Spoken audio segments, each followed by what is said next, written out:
start was not ideal for us. We started with a harder compound. That means we dropped back, we had collisions, thank God both cars are still running. And then both cars had to really pick up the pace, overtake, and now we're in an extreme tense battle with Porsche number 6. And let's see how this plays.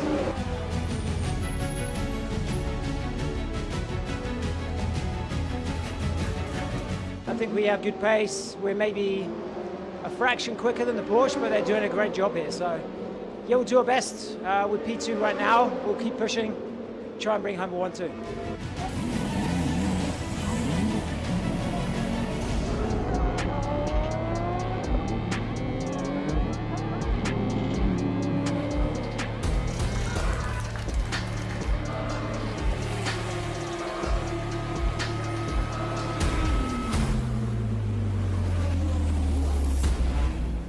I was so happy to make a move for P1, and then now hopefully we finish P1, P2 in the end.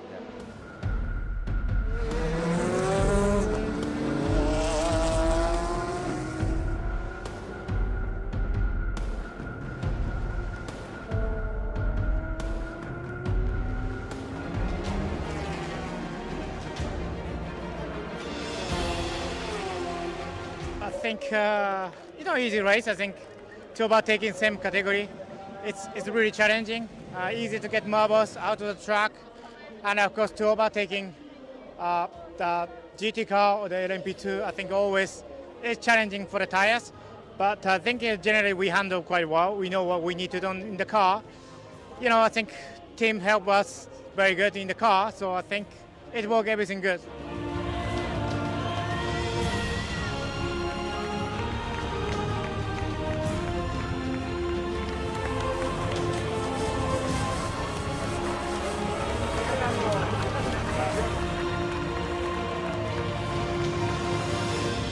Everyone done a great job this week.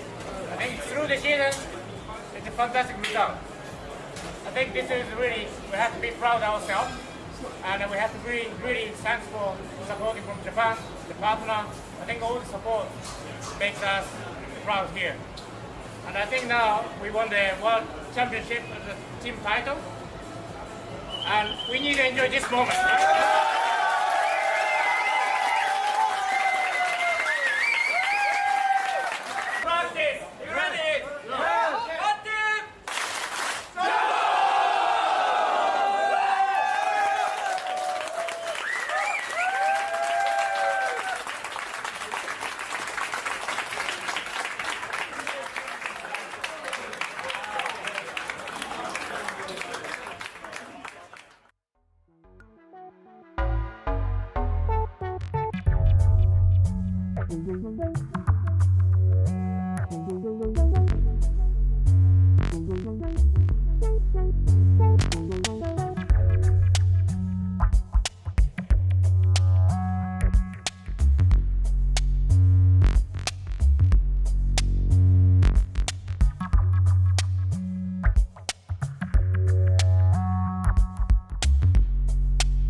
and welcome from Barcelona. It is the final date in the Gran Turismo World Series calendar. Yes, the year is coming to a close, but don't worry. We've got an amazing weekend of racing lined up for you. We have got surprises. We have got announcements about the game. We have got prizes that you can take home with you. It's very exciting. We've also, of course, got the finals for the Manufacturers' Cup and the Nations Cup too. But today, it's all about 22 drivers, all on their lonesome, racing against each other to find out who is the best. Yes, is the Toyota GAZOO Racing GT Cup today.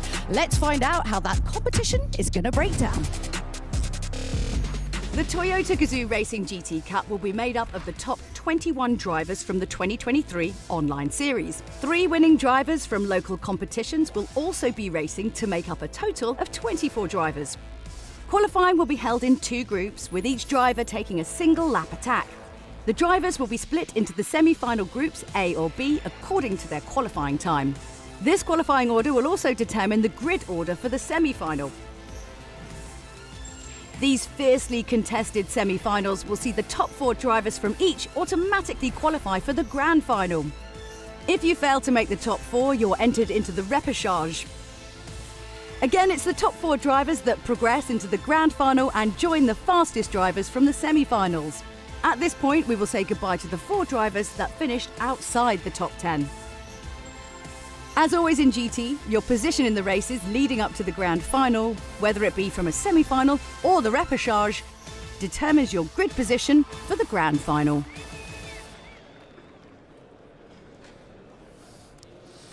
Hello and welcome to Barcelona for the 2023 Gran Turismo World Series World Finals. Goodness me, it is great to be back in action. My name is Tom Brooks, alongside me as ever, Jimmy Broadbent. JB, we've got so much to come here this weekend. Manufacturers' Cup, Nations Cup tomorrow and Sunday. But today, it's all about the Toyota GAZOO Racing GT Cup. This is going to be mega, isn't it? Yeah, it's been a favourite of mine this over the years. And we've got 4 amazing races coming up for you guys. But before any of that, we have to get into the qualifying that went on a bit earlier on. Here are some highlights from that using the Toyota GR Corolla. Jose Serrano, the Spaniards, setting the early pace. Well, I say setting the early pace, and I'm very happy about it, with Pol Ura as well, very quick alongside Coque López. So the Spanish contingent very fast here, Tom. As you would expect, the Circuit de Barcelona Catalunya was the venue for this one, the national layout, but it didn't go all the way for some of the drivers. Lucas Bonelli having an off-track excursion, his lap time disallowed as a result of that as well. You can see the visible frustration on the Brazilian's face, but keep an eye out for this. Ryota Kokkonen, an amazing lap time with just over 1 minute left of the session to go top of the pile, and, well, a typically understated reaction from the Japanese driver. But here are the qualifying results from the 22 that started. Ryota Kokkonen taking top honours ahead of a trio of Spaniards, Lopez, Ura and Serrano. Then you've got Carrazza, the Argentinian Marzo, Miyazono, former champion, down there in 7th place as well.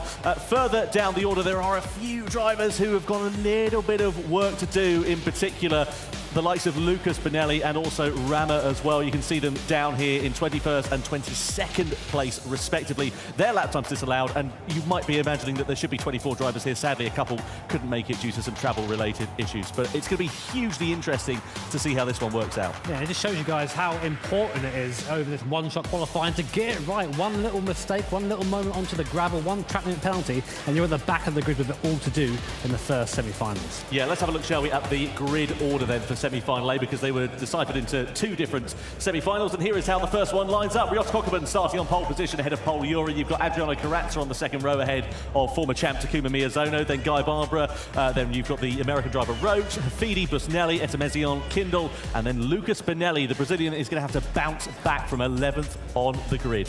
Yeah, it's going to be one to watch, I think, Lucas Bonelli, but someone else to watch, of course, is going to be Ryota Kokkonen. There he is, looking, as always, cool, calm and collected, starting from pole position. What's going through his mind right now? Probably about the same as qualifying. Not very much, I'd say. Exactly, and also there's some hometown favourites here this weekend, especially Pol Ura. The Spanish driver, local lad to here, just 18 years of age. Here he is, and I know that there is a lot of support here in Barcelona for Pol Ura tonight. You can hear the delight of the crowd, and, well, if that's not a lot of pressure on your shoulders for such a young driver, I don't know what is. I reckon it's worth a couple of attempts at least, surely, having that crowd behind you. Definitely amazing to see that home support for him as well. And of course, someone else as well, is we have Callum Roach from the US, completely new to this competition, 18 years old. And we've been told a lot, very, very quick online, but hasn't had a chance to show these events yet due to being just too young. But now, first time on the stage. Yeah, that's it. We're really looking forward to seeing what Kalen is going to be able to do. Here are the racing details then for semi-final A. The Toyota GR Supra Racing Concept is the car. Racing hard tyres at Grand Valley. 8 laps, rolling start. What are the key overtaking opportunities on this circuit, JB? If anything of a long straight, I mean, T2, you've got a long draft down the back straight there. Good to try and make a late lunge if you're feeling a little bit brave, of course. And of course, there's a hairpin midway through the course as well. So other than that, it's actually quite a narrow track. So positioning is definitely going to be everything. But of course, the car they're racing in, the Toyota GR Supra Racing Concept, or to you and me, basically a Group 3 car with just shy of 600 brake horsepower, coming in at under 1250 kg. Very, very fast machine, and definitely one of those cars that lends itself to good racing. Yeah, absolutely. And you love it, Jimmy, because it's got a turbo on it. Anything with a snail, you're all over, aren't you? I'm waiting for like the ludicrous blow. Maybe not for this car, but still fun nonetheless. Absolutely. Well, of course, it's not only about us here in Barcelona, it's about you at home watching the GR Supra GT Cup here tonight. And there are loads of campaigns we've got in Gran Turismo 7 over the course of this weekend for you to get involved and have a look at what it's all about here now. If you've opened up GT7 in the past couple of days, you'll see that it's been updated for the GT World Finals in Barcelona. It's your chance to get rewarded with amazing gifts all weekend. If you think you can predict who'll be our 2023 winners, click the bonus campaign button on the GT7 map screen to join the Predict the Winner campaign by Brembo. Receive 1 million credits every time you predict correctly. You can vote right up until the start of the grand final race of each event. You can also get rewarded by watching the World Finals directly in GT7. Click the button on the GT7 map screen and join the Viewers campaign by BBS. You will automatically receive a new Vision GT concept car for every show that you watch. While you're in GT7, participate in the final celebration race to experience the same races as the drivers competing at the World Finals this weekend. Keep practicing and who knows, it could be you going head-to-head here next year. Yeah, I'm really, really looking forward to that. Now, anyway, we're normally here in our GT desk for the commentary, but we're actually going to head over to the commentary box here this afternoon. It's been a while, hasn't it? Because, well, we've got to keep the sound to a minimum of some sort of description. So let's head into what is our booth for the evening. This is where we're going to be based and commentating on all of the races live. And it's also an amazing opportunity for you to join us in one of the other languages as well. We're live in 7 different languages over the course of this event. You can see the Spanish commentators there, the Italians, you've got Emilio and Andrea, the Portuguese, Francisco and Duarte, and then we've got Nakajima-san and Yamada-san. But here is the grid as they line up then. Here is Paul Ura in 2nd position on the grid. Let's see how the Spaniard is going to do. Adriano Carrazza, 3rd on the grid. Takuma Miyazono lining up in 4th position. Can he throw the cat amongst the pigeon? What about the Australian, Guy Barbara, in 5th place with Caleb Roach in 6th position. Then you've got Mehdi Hafidi, the Frenchman, in 7th place. Alongside him there is Busnelli. Let's see what the Italian is going to be able to do. Kylian Espesian in 9th position on the grid. Kindle, the American driver, making his debut in the GR Supra GT Cup with Lucas Bonelli, the 11th and last driver, lining up on the grid here for this one. Looking forward to seeing what this is all about, but a rolling start, JB, will just spread that field out a little bit more. Yeah, I'll give this man, Rich Cookman, a little bit of breathing room going down into T1. The home support here for Paul Ura is pretty substantial, so that's got to be in Cookman's mind, rolling towards the start-finish line, of course. But 8 laps here, it's going to be a sprint to the end, and watch out for Luke Bonelli at the bottom of the field there. He's got a lot to do. We know he can be aggressive. We know he can make the moves, so definitely going to be one for us to watch as this race unfolds. So 8 laps ahead of the drivers then. Top 4 will automatically progress through into the grand final here tonight. 5th to 10th will go into the repechage. Let's see what is going to happen as Ryota Kokeman is ready to lead the field across the timing line and get this one underway. It's Grand Valley. It's Toyota GAZOO Racing GT Cup in the GR Supra Racing Concept machine. 4 drivers to qualify, 5th attempt into the repechage. One driver will be going no further. Let's get ready to go racing. The Toyota GAZOO Racing GT Cup is underway here in Barcelona as Ryota Kokubun leads the field across the timing line through the left-handed kink of turn 1 and then into the hard braking zone of turn 2. Is anybody going to make a move? Pol Euro there looking close on the brakes, but no way for the Spaniard to get his way past at the moment. It's going to surely be a little bit later on when the field begins to bunch up in towards the heavy braking zone of turn 6, I reckon, is where we may see the first moves starting to be made. Yes, the first realistic place to make a pass. A clean start for everyone so far. That's the important thing. Kokubun there, not looking to go defensive. Pol Euro thinking about a move, half thinking about on the inside. They're just applying the pressure in the background. A bit of contact there between a couple of cars. I think that was Etimasian, the Lebanon driver, getting punted out wide there. They're side by side. Euro there going for the move already up into first position. The Spanish crowd here goes wild as their compatriot takes the lead, and now it's Euro, Kokubun and Corazza, your top three, with Roach, the American driver. Good start from him in 4th position. Good start also to Lucas Benelli's race. He was in 11th on the grid, right at the back. He's already up into 8th position with half a lap done of this one. Guy Barbara, Takuma Miyazono under investigation for colliding with another car. We saw them 3 wide earlier on in the lap. Let's see whether the stewards deemed that there was any fault to blame between those 3 drivers for that incident. Corazza now onto the back of Ryota Kokubun for 2nd place as we come over the viaduct down this straight. Is anybody going to make a move in towards this right-hander? No, pretty much one at a time through there. Going to go into a left-handed kick though, and this is where the circuit begins to open up and you come through to the final part of the lap. It's all going to be about the slipstream, and of course the race leader, now Pol Euro, doesn't have the advantage of that draft in front of him. Yeah, we're about to see how strong that draft is. He's got a 6/10 gap down towards T1. Usually that's about enough, but now it's a Euro going defensive to the inside, just about trying to keep Kokubun out of the draft. He's not going to be quite that close. Corazza in 3rd place behind Kokubun. Not quite close enough for move, I don't think, Tom. No, let's see what is going to happen then here with Corazza very close on the brakes in towards turn 2, but no room at the in for the Brazilian driver at the moment. Caleb Roach doing a good job. Corazza just biffing the wall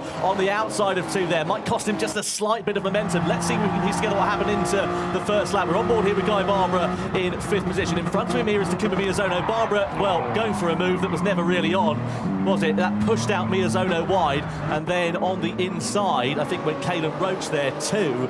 So I wonder whether Guy Barbara might be slapped on the wrist for that. Yeah, I mean, I know Guy Barbara, he wouldn't have done that on purpose. I think he just missed his braking zone there a little bit. Easy to do as is, but of course the result is a little bit of contact there.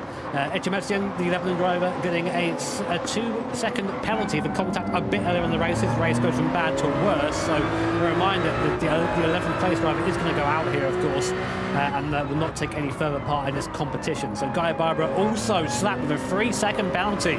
Fair? I think so. It was a fairly big contact from him, but that is going to ruin his race. Meanwhile, we're on board with Takuma Miyazono, a driver with a massive history at these GT events, currently in 5th place behind a relative new lover, Callan Roach, who's doing really well so far. Yeah, looking forward to seeing how Callan is going to get on over the course of this one. The American driver just riding on board with him as it sits for now in 4th position. Takuma Miyazono in 5th place. Miyazono finished 2nd in the grand finals for the Toyota GT Cup back in 2021. He'll be hoping to try and go one better than that here tonight, but that's going to be a very tall order. Guy Barbara there with a 3-second penalty that he's been slapped with, so that's going to drop him down behind Kindle. It's going to drop down behind Hafidi. It's going to spoil his race and might possibly put him on the fringes of not being able to make it through even into the repechage. Meanwhile, back in the battle for the top 5 places, Caleb Roach coming to pressure here from Miyazono, who uses that slipstream to his advantage. He's now got the inside line on the brakes in towards turn 2. Miyazono making that move look easy. He runs it slightly wide on exit. That presents another opportunity here for Roach, who's trying to retaliate. They're going to flick it though into the left-hander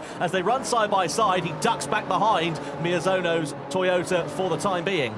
Yeah, and you see Miyazono there just sort of showing the new kid in the block how it's done. Saying, you know what, I've been here for a long time. I don't like the fact you're in front of me. I'm going to get by you as quick as I can and now try and chase after Corazza, Kokubun and Euro in front. So the Spaniard driver, currently leading. There he is on your screens ahead of Ryota Kokubun. And I've got to say, since the move at the start, he's not really had a response, Kokubun. He's been able to stay relatively within the slipstream range, but let's say it's about 4 tenths, I think 3.5 tenths really at the start of the start of the main straight, I should say. It's about how close you need to be for a go into T1. Yeah, I don't think there's going to be any sort of moves being made at this particular point as the field begins to settle down and into that rhythm, but it's kind of later on in the race where you begin to expect them to come in. Lap 3 out of 8 we're on. We're not even a half race distance yet, and Pol Ura trying to put a bit of distance between himself and Coquelin. He wants to get himself out of slipstream range. That's about 1.1 seconds or so, there and thereabouts. He's 7/10 of a second as it sits now for the Spanish driver, and this would be a dream start to his weekend if he's able to take the checkered flag in first position, as Barbara serves his penalty and drops down to 10th. Yeah, unfortunately for Guy Barbara, I mean, he's still on the fringes right now. Finishing 10th does put you through to the repechage, so I mean, they're kind of fortunate in some way that we've had a couple of people that have not been able to attend due to travel issues. It means they are now a bit closer to going through to the last chance saloon, but of course being in that top 4, that's where you want to be. Yeah, Carl Etemezian, the driver who is not set to make it through, and he's some 3.1 seconds off the back of Guy Barbara, so not entirely sure what's happened to the Lebanese driver. As it stands for now, he is not going to be qualifying for anything, and he will be going home, but there's still plenty of time for this race to change. Places changing a little bit further down the order as well. Busnelli dropping down the order. The Italian was up in about 6th place a few moments ago, and he's just tumbling down. He's in a bit of a squabble here with Guy Barbara now for 8th positions. They seem to be swapping paint corner by corner. Mr. Kuma Miyazono closes up once again onto the back of Adriano Carrazza. Yeah, Benelli, of course, just behind this battle, is our biggest mover so far, up 4 places from the back of the grid at the start of the race. So we did say one to watch. He's doing well so far, but it seems kind of everything's calmed down a little bit at the front here at the moment. It's quite hard to make a pass through the middle part of this of the course here. It's quite very much one at a time, so really have to try and focus on these 6 streaming opportunities. We're coming up to one of those now through the double hairpin into the left and into the right onto the bridge. Very easy to get this wrong and run into the wall on the left. Ask me how I know that, Tom Brooks. I've done that many times. Did you end up swimming in the river as well? Yeah, I'm the only GT commentator to actually know what that water feels like. It's nice and warm down there, luckily. So, but anyway, we're looking back at Pol Ura, and you can see over the rear wing. Imagine this by Road to Coquelin, one of the most decorated GT drivers at these events, and staring down now. Well, there's a relative newcomer for Pol Ura, but he's putting up the pressure well. Yeah, he really is, Pol.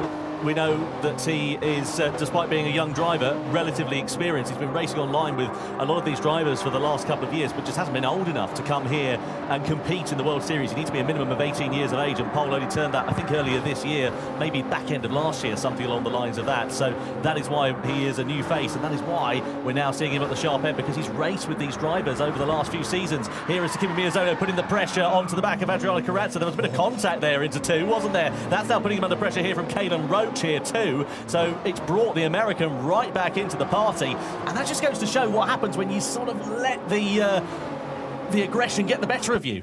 There's a replay of that. So actually it's a bit further down. This is Guy Barbara and Busnelli. We're going side by side. This is very much a one-at-a-time corner, so I can't see this ending very well as Busnelli runs up the grass. A little bit of contact between the two. Guy Barbara muscles his way by, and Kendall, really awesome opportunity to drive, and then puts himself alongside Busnelli up the inside, which means now Busnelli, well, that place I think was not actually kept by Kendall, the American driver. So a reminder, the top 4 drivers will automatically go through to the final here. So that fight between Caden Roach and Coque López is relevant. Yeah, it's going to be interesting to see how this one works out, because Caden Roach, as you say, being the first driver to go into the repechage, that will be great for him because he'll start that repechage on pole position. However, you don't want to be going through there. If you can get yourself automatically in with a shout, you want to be doing that. Yeah, I mean, the repechages tend to be chaos. I mean, we've got a good one lined up for you today as well, guys. So make sure you stay tuned for that. Looking back from Adriano Carrazza, who's been, for him, a fairly calm race, although he has dropped off the back of Coquelin quite a bit after that, I think that contact with Miyazono at T1 though. That's sort of given the top 2 quite a bit of breathing room now. But right now going onto the straight, it's very close between 3rd, 4th and 5th. And here they come now on to the front straight. Will Carrazza be able to keep them behind? Into the tunnel they go, headlights gleaming in the darkness. They'll emerge and burst into the light. Carrazza, of course, doesn't have the advantage of the slipstream like Miyazono and Roach do behind. And you might imagine that they're going to be changing places here as they come down the start-finish straight through the kink of turn 1 into the braking zone of turn 2. Miyazono deciding that discretion is the better part of valour on this occasion, and they exit turn 2 in the same positions in which they entered. Carrazza, they're still flirting with that wall on the outside as Miyazono picks up a warning for that contact that we saw last time around.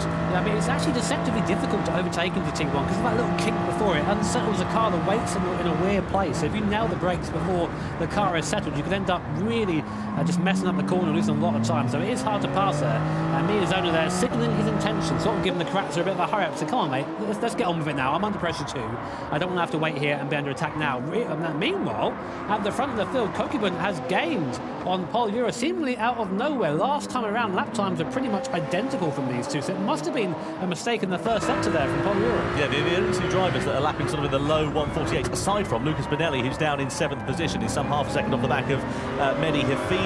But Kokibun there, as you say, closing that gap down to the Spaniard. Are we going to see a twist in the tail before the end of this race? Lap 6 out of 8 we are on. Over the viaduct we go, in towards the tunnel, and then the braking zone of this hairpin. Shift down into second gear, flick it into this right-hander. You've got to go one at a time through here. Anyone who tries to go 2 by 2, it's a brave opportunity and maybe a last lap lunge, but no move for Kokibun as he's not quite close enough to latch onto the back of Ura for the time being, but certainly closing up. And you wonder now whether Ura, if he made a mistake or something along the lines of that, if he's going to be able to try and rebuild from that mistake and try and build that gap out again to the Japanese driver. He's looking fighty though as Kokibun. He's in the draft, he's getting closer than he has been so far. A fight as well behind, so we've got a battle for first and second and third and fourth. Karatza now having to defend from Miyazono, and Kokibun takes the lead from Pol Ura as well. We're watching the battle for third place right now, but Kokibun has gone back ahead, and then Ura has fought back. He's on the inside, drives the Japanese driver to the wall,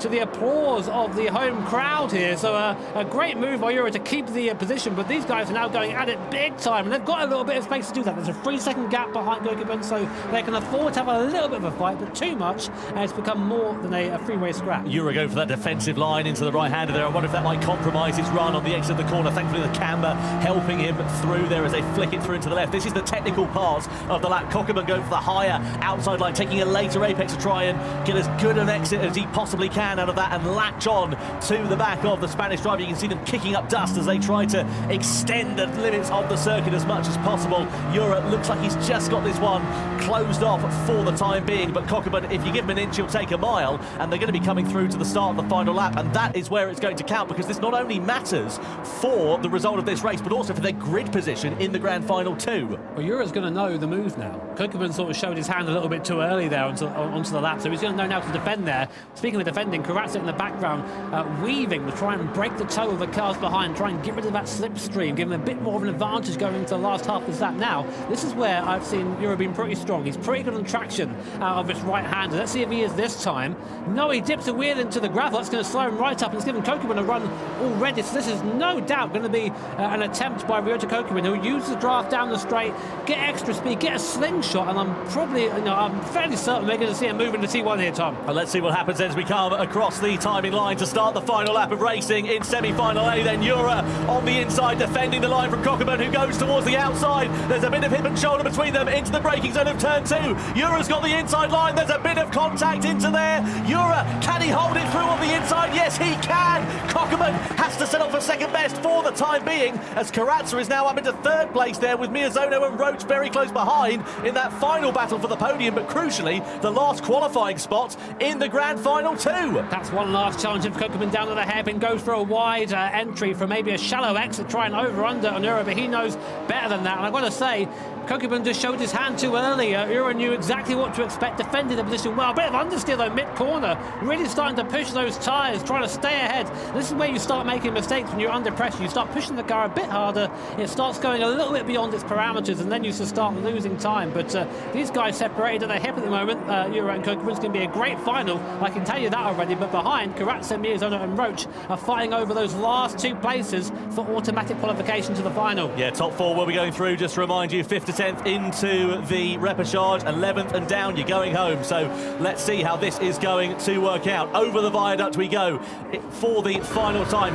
Kokibun closing up onto the back of Ura, but there's no way through here at this point here, JB. No, not very much you can do at this point. You can try and get close coming out of this section, try and use the traction. We saw a mistake from Ura on the last lap, and we know that Kokibun can get side by side. A great exit there from Ura, but again onto the gravel, but a better exit this time. He's got a slightly gap, and it's going to be a drag race to the line, Tom. So Ura then is holding firm for now, but is he going to be able to take the lead and take the checkered flag in just a few hundred metres time? They go through the tunnel and burst into the daylight for the final time in semi-final semi-final A. Jura is going to take the win in semi-final A from Ryota Kokeman. Surely it's a drag to the line, but the Spaniard takes it on home soil. In second place is Kokeman, third is Carrazza. Roach gets fourth on the final lap from Takuma Miyazono as well, who will go through into the repechage. Benelli, Hafidi, Busnelli, Barbara and Kindle will be the last of the drivers qualifying into that repechage race.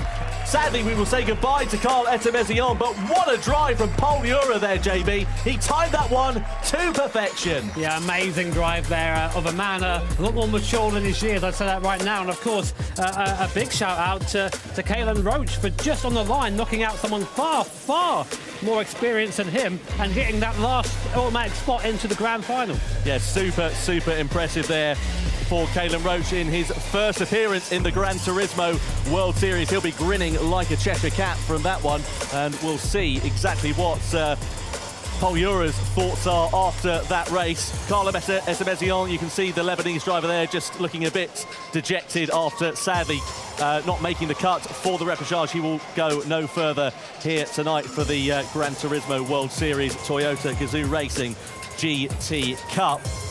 Understandably, really, you know, I mean, just a small mistake at the start of the race there, Betametian, and that was enough really to put him out. So here's some highlights. Here was the start of the race. You see, this is what caused a couple of penalties and caused Luca Benelli to gain a few places pretty much for free.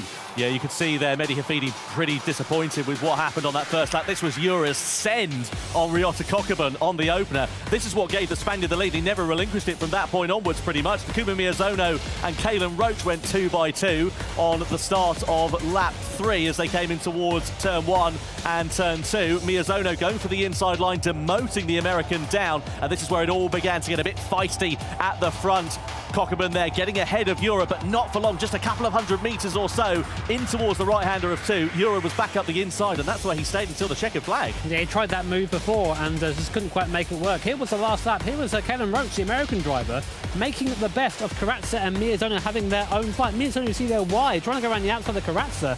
That gives Roach an opportunity to get nice and close into the draft. And while we were watching this at the front, look in the background, you can see Roach there just about pipping Miyazono to the line by, what was that? Maybe like a 1,000 or 100, some ridiculous margin. But there is your winner of semi-final A, Paul Jura. Nice to see that sportsmanship there between Kokeman and Jura. And there are your results. Yep, so Paul Jura takes the spoils in semi-final A here for the Toyota GAZOO Racing GT Cup ahead of Kokeman and Carrazza.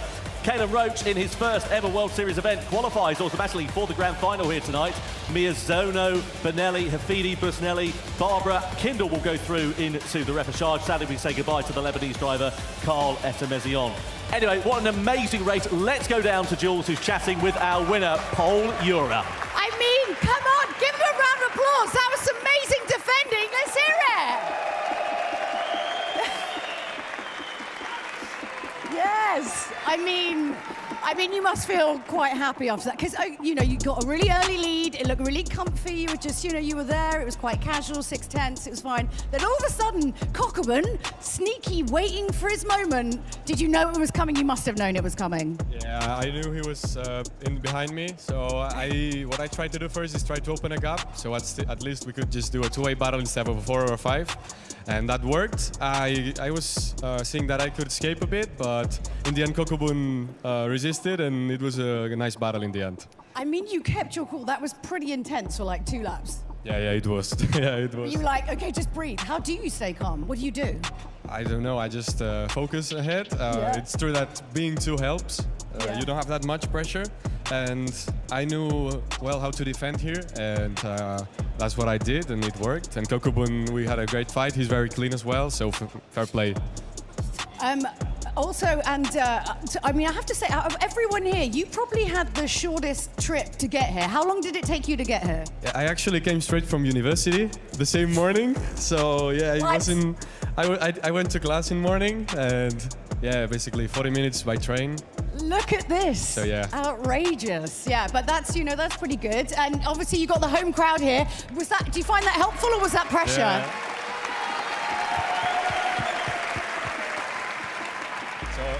Did you feel the pressure or did it help? What do you think? I mean, that was a little bit of pressure, but I want to say thank you to them. Gracias. Gracias a todos. To come, to cheer. the Spanish drivers, which is awesome. But yeah, there's this kind of extra feeling where you know you're at home, you know you want to do well. But in the end, you have to be cold-minded, try to not think about it, and race as best as you can. Well, you've already done it. You smashed semi-A straight in. Great grid position for the grand final. Who are you going to keep your eye on in semi-final B? Everyone. Are you coming for everyone? No, I mean, I need to be careful of everyone. I mean, yeah, I'm not. This win, I mean, it's good, of course, but it's not done yet. So not done yet. Yeah, we have to be careful still. All right. Well, look, good luck in the grand final. We're going to chuck it over to Tommy Dugan. Semi-final B underway. Yeah, cheers, Jules, much appreciated. I'll tell you what, if I was a university professor and I was grading that performance from Pol Europe, I'd be awarding him a first after that, because that was super, super impressive. Really good defending, driving maturely beyond his years, really. Yeah, he took the words out of my mouth. I mean, what a mature drive. You know, he's out there, he's defending against someone with a massive history in the GT World Series events here, and all doing it in front of a home crowd who are cheering basically any time he appears on screen. So I think an amazing drive under pressure, and definitely one to watch for the final. Yeah, absolutely. Well, let's shift our attention then over to semi-final B. They're coming thick and fast here tonight. So here is the grid for the second race of the evening. Coque López and Jose Serrano making an all-Spanish 1-2. Then we've got Marza in third place ahead of Alex Lopez, Baptiste Beauvoir, Kanata Kawakami in fifth and sixth, then Struik, Laboutelet, Penko, Hayward, and then Rama, one of the drivers who sadly did not manage to set a fast lap time after exceeding track limits in the qualification session that we had earlier on today. He'll be down in 11th place on the grid with a lot of work to do. Now, Jimmy, who are your ones to watch for this one? It's hard to look like Coque López. There he is, our nation's cup champ from when was that? Last year. Was that last year? My word, time flies, doesn't it? But a very, very experienced driver. Been here for a very long time. Look at who did the skill chart? I want one of those for me. That'd be all zero for me. But exactly. Yeah, that down job. 21 Manufacturers Cup champion, 22 Nations Cup champion, and very, very hard to beat. Yeah. 24 years old is Coque López. What about Jose Serrano as well? Here he is, the Spaniard. A lot of support for him here tonight, as you can hear, to the plaudits of the crowd. And we've seen him for a lot of years on the Top 16 Superstars when we did that a couple of years ago. And very keen to see what sort of fight he is going to be able to bring to the front. And also keep an eye out for Kanata Kawakami as well. Japanese driver. We know that the Japanese drivers are very, very quick. We saw that just a few moments ago with Ryota Kokubun. Can Kawakami take a leaf out of his book? Yeah, he's always been very fast, Kawakami, but maybe not always in the right place at the right time. So these semi-final races are pretty frantic, so if he can get in within the mix, I think he's got a chance of getting into one of those top 4 spots. Yeah, absolutely. Well, of course, semi-final B at Deep Forest Raceway is the circuit we're going to be competing on. Once again, the Toyota GAZOO Racing Supra concept car comes out to play. Racing hard tyres, 10 laps though for this one. Deep Forest always throws up a few surprises too. Yeah, you've got 2 massive overtaking spots in T1 and T14. Look at that drive from T10 up towards T14. So getting a good run out of that's going to be super, super important. And I think positioning, kind of similar to what we saw in the last race, is going to be also part of this. So making sure you've got your car in the right place in the right time. If you find yourself too far ahead, you might end up being slipstreamed by the guys behind. So it's something to think about. Yeah, it really is. And we know that Deep Forest, as I said, throws up a few surprises. We saw some amazing racing, though, last year, didn't we? In the Nations Cup, in the Manufacturers Cup, over the course of 2022. And I'm really looking forward to seeing what it's going to be like in the GR Supra GT Cup here tonight, too. Well, we've just been told to box Tom. You know what that means? Back to our lovely commentary booth. That's the one. To get semi-final B underway. Looking forward to this one as the drivers are getting themselves in position here for the second of the semi-finals for the Toyota GAZOO Racing GT Cup. 12 drivers, of course, will be... 11 drivers will be going onto the grid for this one. Only 10 will go through automatically, that is, because we'll have the top 4 going into the grand final automatically. Then 5th to 10th will go into the repechage. 11th and down will go no further. So 2 non-qualifiers will sadly not make the cuts. But let's focus on semi-final B then, and here is how the grid lines up. Pole position for Spain's Coque López. What is he going to be able to do? Jose Serrano, though, will be keeping him honest alongside on that front row of the grid. Marza, the Argentinian driver, in 3rd place ahead of Alex Lopez, the 3rd of the Spaniards in 4th position. Then Baptiste Beauvoir, an old favourite. He's been here for a few years, but he's still quick. Kanata Kawakami, we saw him just a few moments ago. Struik, the Australian, lines up in P7. Let's see what Josh is going to be able to do with Thomas Laboutelet alongside him. Then we've got Penko in 9th position on the grid. The crowd here going absolutely wild for him, with Randall Hayward lining up P10, and then Rama not managing to set a lap time. He lines up P11 and last on the grid here for this one. So racing hard tyres, exactly the same conditions as we had for semi-final A a few moments ago here, Jimmy. What do you reckon? Yeah, I think fortunately for our pulse to Coque Lopez, the start-finish line is fairly far down here, so even with a rolling start and what would usually be a good drafting opportunity down towards T1, there shouldn't be enough room really for that to happen. So we'll have a little bit of time to sort of try and set the pace. He's got Jose Serrano behind him, they're both very good friends. It's both in their interest to get through to the grand final. So I think we'll see them maybe go easy on each other. But of course, Marza is not Spanish. Marza's probably going to be there to try and upset that. So yeah, I'm interested to see how these guys work together. Yeah, let's see what Martin Marza will be able to do from 3rd on the grid. Can he upset the apple cart as the field comes around the final corner, aims for the timing line, and we will get ready to get semi-final B underway here in Barcelona. The atmosphere is palpable. We are hugely excited to see which of the top 4 will automatically qualify, who will be going through to the repechage. Let's see what happens. Semi-final B for the Toyota Gazoo Racing GT Cup is underway. It's a Spanish 1-2 with Lopez and Serrano leading the field across the timing line. Down in towards the first corner we go. Not a very long run in towards turn 1, so no mad moves being made through there, but Marza closing up onto the back of Jose Serrano. The first sector here at Deep Forest Raceway, it's quite technical, quite twisty, very much one at a time, so don't really expect any sort of moves to be made, but Marza trying to defy that and upset the apple cart already, looking to the inside there of Jose Serrano, but wasn't quite able to make anything stick through there. Even if it is one at a time, it's always a good idea to just try and get into the mirrors of the guy in front, try and get him distracted, try and get him to miss an apex, because that could create an opportunity at a corner a bit later on. On board now with Alex Lopez as we look in front at Marza. It's a Spanish 1-2-4 so far. They'll be quite keen for a 1-2-3-4 if Penko can make his way up from the back of the grid. So on board still now, you're seeing this long back straight here at the Deep Forest Raceway. Great chance to sit in the turn of the guys in front. We are looking in the back of the Argentinian car now. Will it be close enough for a move? Of course, Marza has the tow as well.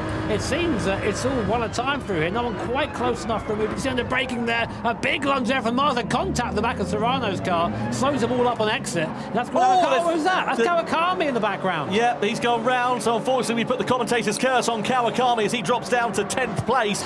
Don't exactly know what happened there, but clearly are coming together with one of the other cars. Lopez now onto the back of Martin Marza as they come down the start-finish race. So from attacking to defending for the Argentinian as they go across the timing line and in towards turn 1. Lopez with the outside line is going to be last of the late breakers to get ahead of the Argentinian. They're 2x2 into there. Serrano's going to be really close with them as well, and keep an eye out for Baptiste Beauvoir, who's through on his inside, hip and shoulder between them, and somehow they managed to all exit that corner in the same positions that they entered.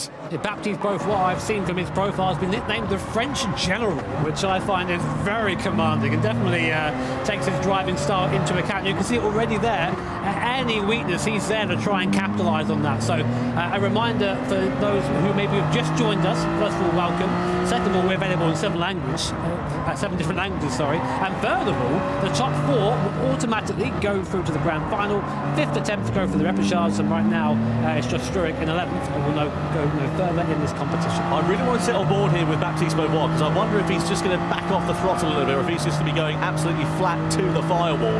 And I wonder whether he might just be trying to bridge the gap a little bit. I have to say, really good start also to this race, Jimmy, from Randall Hayward. You just pointed out on the timing screen, he's gone up 4 places into 6th, as here comes Lopez trying to go up a place on Marza. Side by side they go. Bit of hip and shoulder between the two. Marza's going to get roughed up here because Baptiste Beauvoir is ready to pick up the pieces as his countryman Laboutelet picks up a penalty as they come through in towards the left-hander. They're 2x2 here. Beauvoir on the inside, Marza on the outside. Track position advantage here for Beauvoir as they come across the timing line and down in towards the first corner. He gets ahead of the Argentinian, but is Marza going to be able to retaliate into the braking zone? Well, Beauvoir's wise to that. He goes for the defensive line in towards T1. He's going to try and force the Argentinian the long way around the outside through there, and indeed Beauvoir manages to get into 4th place and retain 4th place on the exit of T1. That was really clever driving there from Baptiste. Alex in front there opened the door, and Baptiste also walked through it. So I will be interested. I think there's a little smattering of contact there between the Spaniard and the Argentine. So we'll see if there's any steward action there. Meanwhile, in front of the field, it's as we sort of predicted, Coque Lopez and Jose Serrano holding station for now. Now, if you're Jose Serrano, you're going through to the final as it is. Do you attack Coque Lopez for a better starting place, or do you stay where you are and try and play a bit of a team game, really, with your fellow countrymen?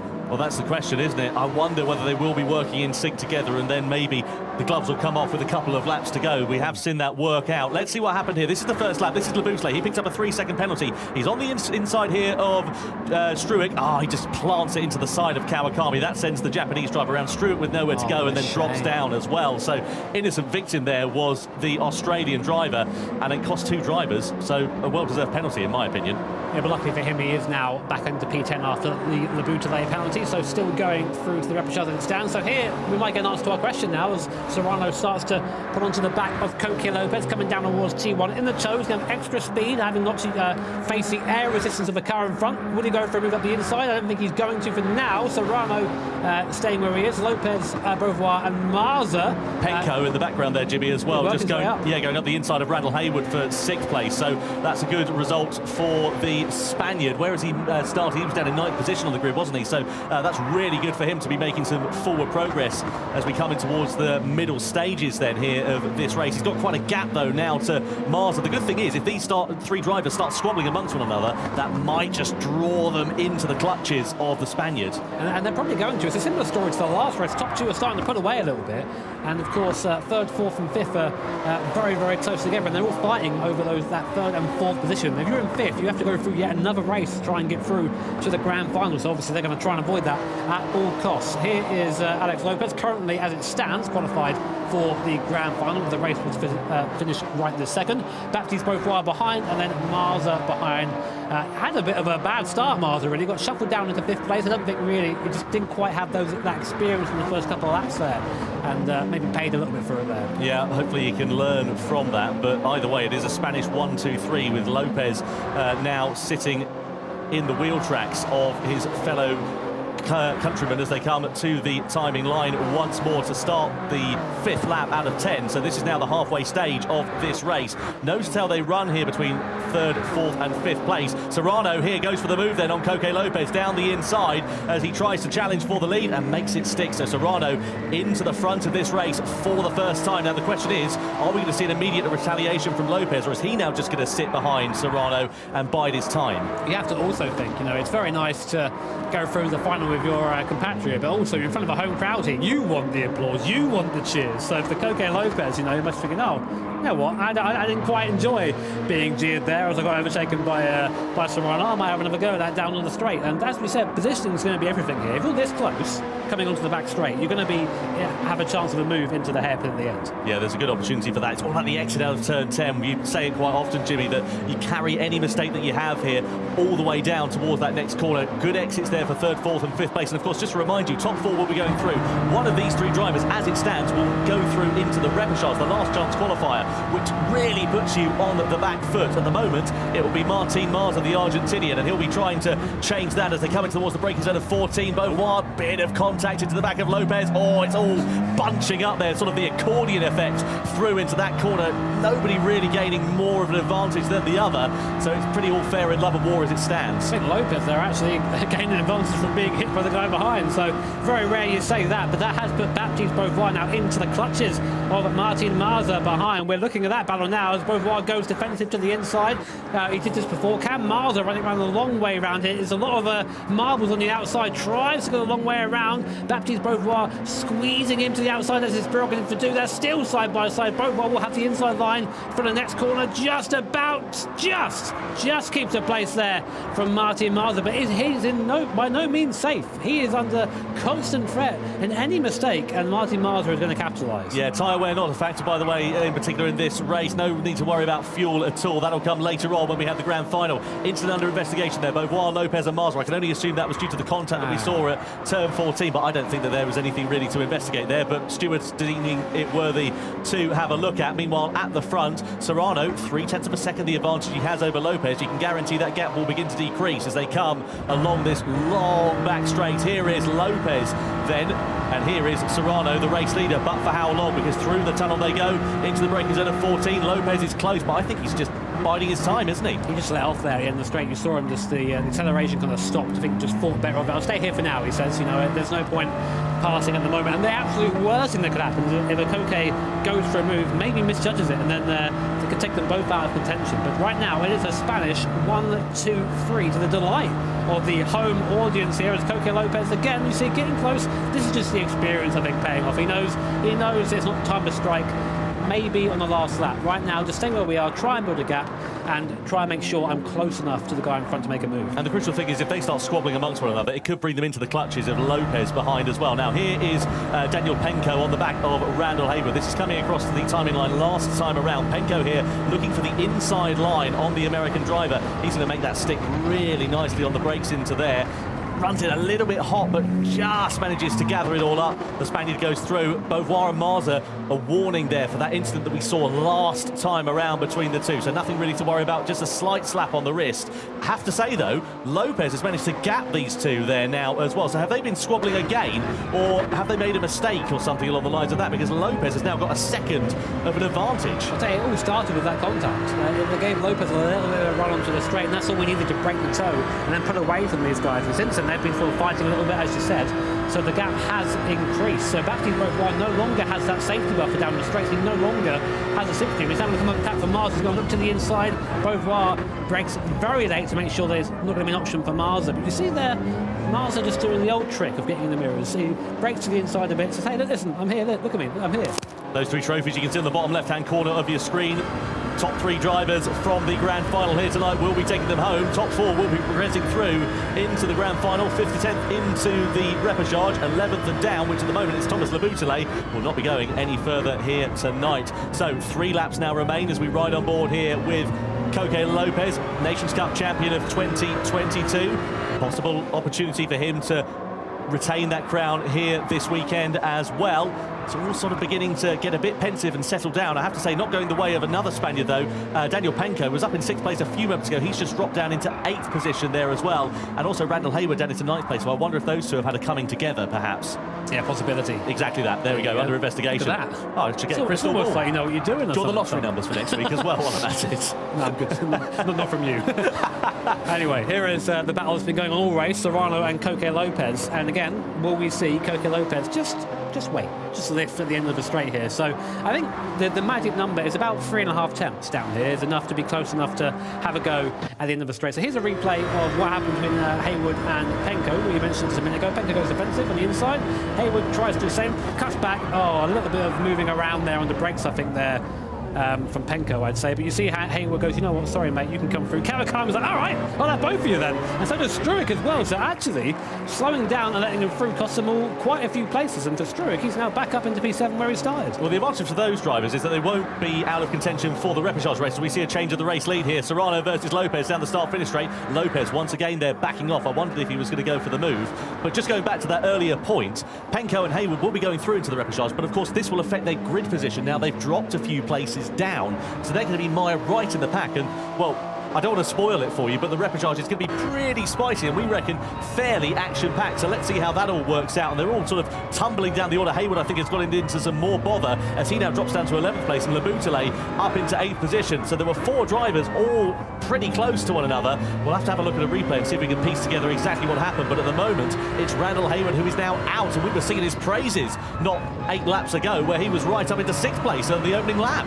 I did speak to Randall Haywood before the race and said, you know what, I'm glad to be here, happy to be part of, you know, the GAZOO Race and GT Cup, but I am focusing on the manufacturer series. And Marza, hey, he's got a penalty. Picked that up from somewhere. I missed that just now. So that's going to give Baptiste Beauvoir a little bit of breathing room now in P4. And maybe takes away that battle for 4th. But anyway, here comes Coque López and Serrano, and López now looking up the inside and being...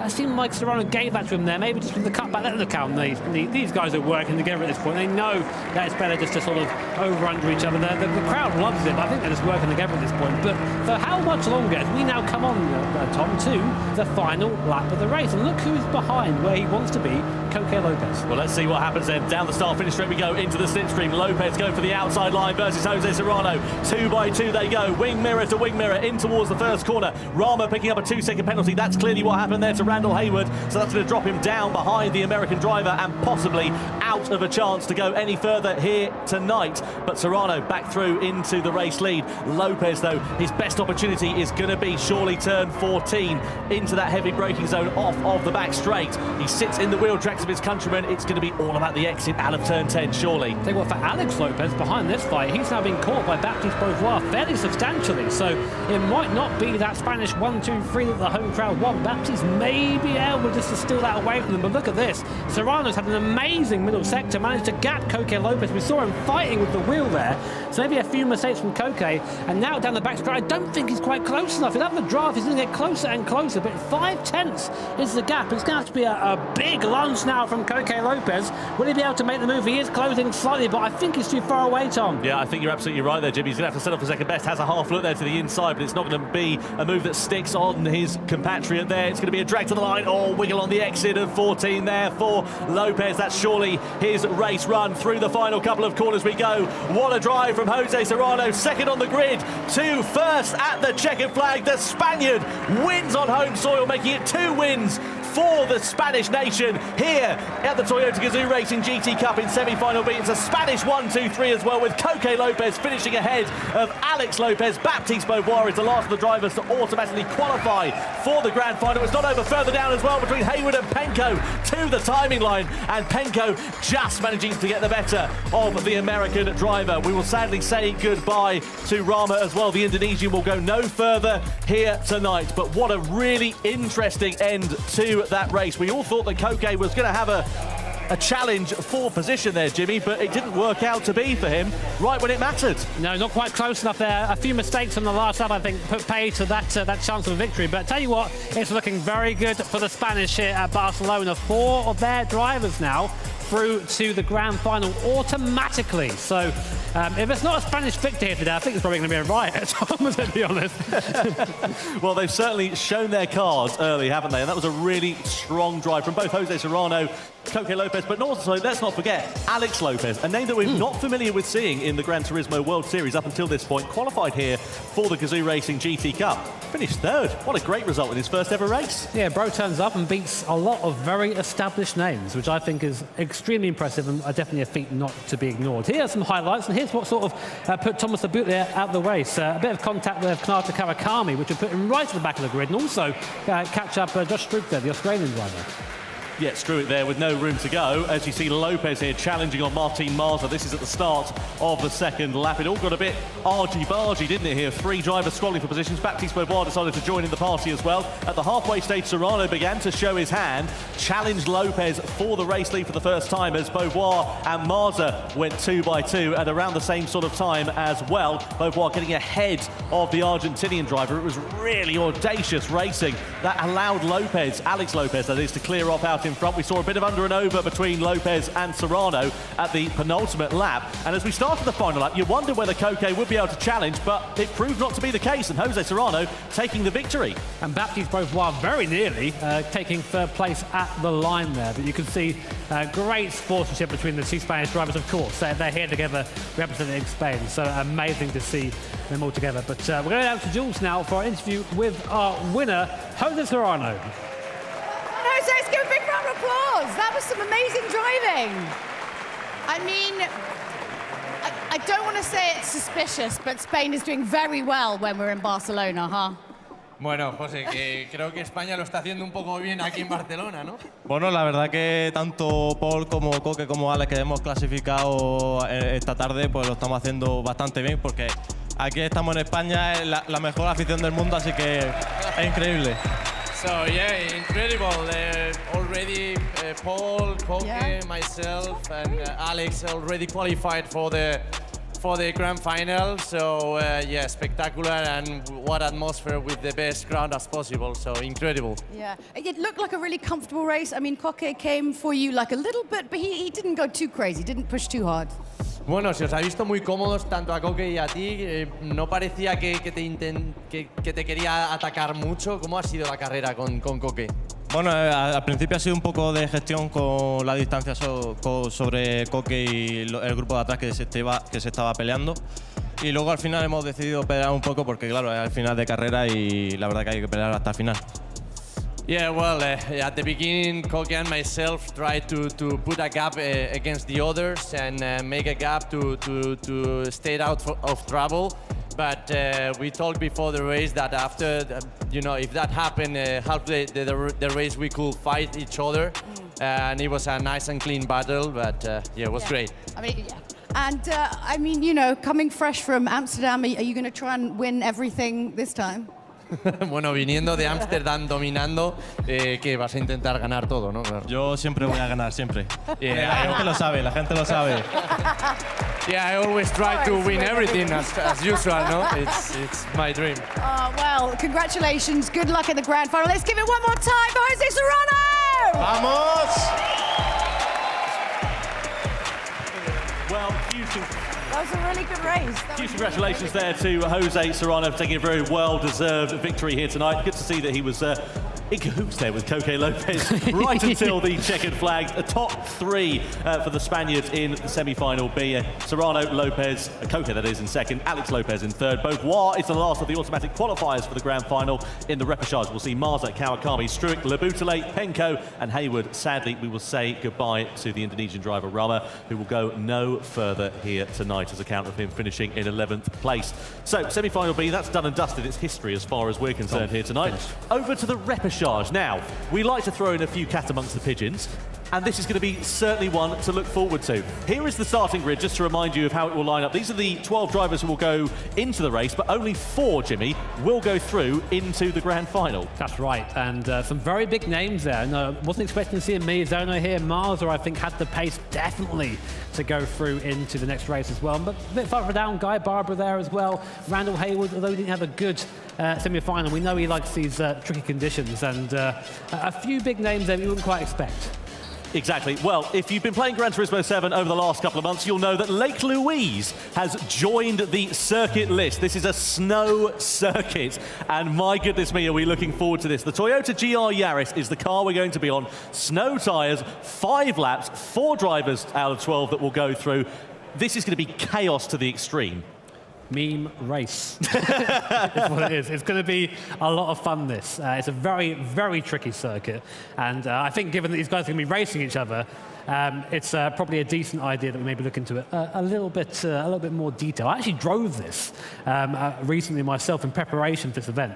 And I've got to say, it's not as easy as it looks. Well, exactly. That's the thing, isn't it? We're really looking forward to seeing what is going to happen over the course of this race. But to see just how difficult these conditions are, we sent this guy out to have a look and find out what it's all about.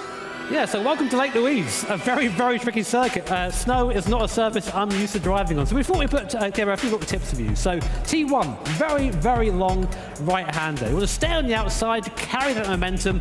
Ignore this guy, Jay Broadbent, I don't know who he is, but cutting across the inside. You want to stay outside as long as possible, carry all that speed, and really prioritise traction. Speaking of traction, the middle sector here, all about using that camber. We're going to come around this right-hander here, and you're going to see basically a wall of snow in front of you. And because we have such little grip in this car, even with the four-wheel drive on the snowy surface, it's important to use the camber to hook the car in and give you almost a slingshot on the way out there, really using that four-wheel drive. These guys are not allowed to use the handbrakes in this, so rotating the car is a lot more difficult than it looks, so use anything to your advantage. This camber, definitely a great example of that. And I think probably one of the most important corners in the circuit here, or the most important complexes, the last sector, the final corner. You've got to focus on your exit here, because it's a massive run down the straight. And any mistake, any lack of speed you carry through here is going to run all the way down towards T1. So you've got to sacrifice that first left-hander and then really use all the circuit for the right-hander. I could have got a bit closer to the wall there, but come on. I'm not one of these four guys here. I think I did okay. I did all right. Jimmy, we've both owned a GR Yaris. You've still got your GR Yaris. Are you going to be going out and doing this? No. It's happening in the UK at the moment. I just wonder whether that was something that was on your radar. But, I mean, what a car this is. 1.6 litre, 3-cylinder engine, producing over 260 horsepower. Four-wheel drive as well. It is an absolute pocket rocket, a rally car for the road in every sense of the term. Yeah, all for the snow, as it turns out here, of course, at Lake Louise. Now, imagine doing that on your own.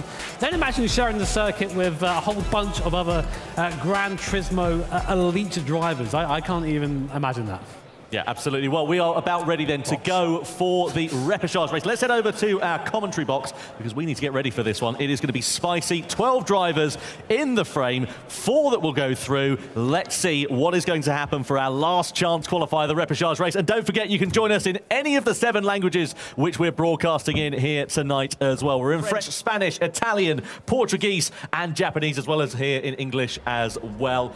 Looking forward to seeing what the other commentators are going to make of this race. I am sure it is going to be hugely exciting as the drivers are ready, and we are now ready for the Repechage race here at Lake Louise. It is Takuma Miyazono who lines this one up on pole position. Alongside on the front row is Martin Marza.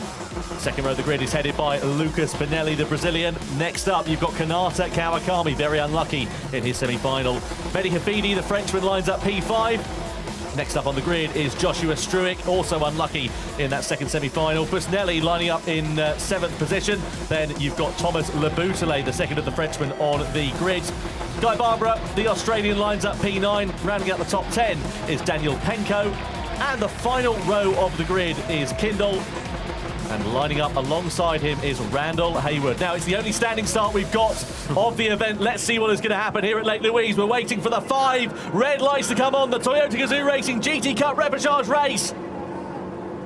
It's go! Good start then from Takuma Miyazono as Marza tries to duck in behind him. Keep an eye out for Lucas Benelli as well. It's going to be chaos, I'm sure, down towards the first corner. There's already contact there with Hafidi and Kawakami and Struick as well as they come down towards the first corner. Oh, look at this as we go through on board here. Takuma Miyazono. Struick going for the high line on the outside. Marza off into the snowbank there, and Struick there already with a 1.5 second penalty for riding the wall on the outside. Pick your braking point in towards these next right and left-handers, but a dream start from the front for Takuma Miyazono. He leads the way. Predictably, absolute chaos at T1 there. We couldn't quite keep out of all of it. We'll try and bring some of it to be good, but Miyazono, as you say, in the right place there, ahead of all the carnage, just able to keep ahead, and the stewards there just saying, get that whole first corner. We're going to look at that, I think, because it's oh, what an awesome shot that is. All these Yaris's coming in sideways there, and the inside Hafidi trying the inside line through past Kindell, up into 5th place. Guy Barbara there in 4th as well. That's where he wants to be. That'll put him through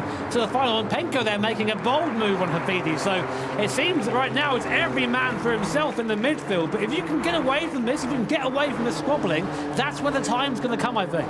So through in towards this long right-hander. Leboutelet there on the inside of Penko, trying to make a move stick on the inside of the Spaniard. Is he going to be able to do that and join his compatriot Mehdi Hafidi? No, not quite. Penko's along the long way around the outside, and that works. You can ride the outside of this circuit and manage to get just as much traction as you might do on the inside, but they're all biffing into the wall on the outside as we come through into the left-hander. Miyazono pulling out already 2 seconds before the end of this first lap. That's quite astonishing from the Japanese driver. Let's have a look at the chaos down towards the first corner. Here's Struick. He picked up a 1.5 second penalty, threading the eye of a needle. We're 4 wide down to the first corner. He's going to go all the way to the wall on the outside. That's where he picked up that 1.5 second penalty. It gets awarded automatically in game because he gained an unfair advantage there as everybody else was scrabbling for grip on the inside of the corner. I don't agree with that. He got pushed into the barrier by the guy behind him, and he couldn't afford it. That wasn't his fault. But unfortunately, as you say, Tom, it is an automatic system there, and Penko there also picking up a 2-second penalty. So the stewards there taking a dim view of all this contact that's happened so far. But, you know, it's one of these races where it's this is a lot harder than it looks just to drive around on its own. Imagine doing it and fighting for position in an event of this caliber here. For Miyazono, dream start for him and Benelli. Guy Barber as well, 3rd place. What a result so far for him. He's got to carry on for a few more laps to keep it where it is, though. And Leboutelet in front, just about looking up the inside of Penko, has got a penalty. Oh my word, they come so close here to contact every corner. It really is a difficult circuit, this long left-hander reminds me of the banked corner at Zandvoort, you know, where they ride it high around the outside through there. You can see Leboutelet trying that line. Now Barbara is on the back of Benelli. He's side by side with Benelli. This is quite inspired as Leboutelet picks up a 1 second penalty. We're side by side for second place here. He's going to go the long way around the outside. There is Guy Barbara. Can he make it stick and find traction on the outside of the corner? Well, he's certainly sliding his way through. Oh, up and over from Guy Barbara. Absolute cream and almond points for him as he goes up into second. What a race this is from Guy Barber. I mean, we've seen him do well at events in the past, but right now he's putting on an absolute clinic. A great race from him so far. It's him and Benelli almost coming to blows there, having to just tip the car into the corner. You have to kind of predict where the car's going to end up after you turn in on this snow circuit. It's very, very tricky conditions out there for these guys, but some just showing their ability. Miyazono 3.5 seconds ahead of anyone, and those who may be a bit more learned at these tricky conditions are now really starting to show their talent. Guy Barber there and Benelli just about see him cutting through the snow coming down towards T1. Cars massively sideways. I think Benelli there touched the wall, trying a little bit too hard, just touching the wall of the rear part of his car there, but still attached to the rear of Guy Barber. Yeah, so that will cost Benelli just a fraction of time as he slides his way through. The thing is, it can often look like he's setting up a move for the inside line, but that's just the difference in lines that they take through these series of corners. On board we ride here with the Brazilian driver, Guy Barber it is, who sits in second place for the moment. Penalties behind for the two Frenchmen of Hafidi and Laboutelet meanwhile. There's the penalty there for Benelli as well. I was going to say that if Benelli is clever, he's not going to fight with Barber now, because they've both got very, very similar pace, and they've got a gap behind them. They're both going to go through the final this way. I know it's going to be a slightly worse grid stop for Benelli, but what is worse than that?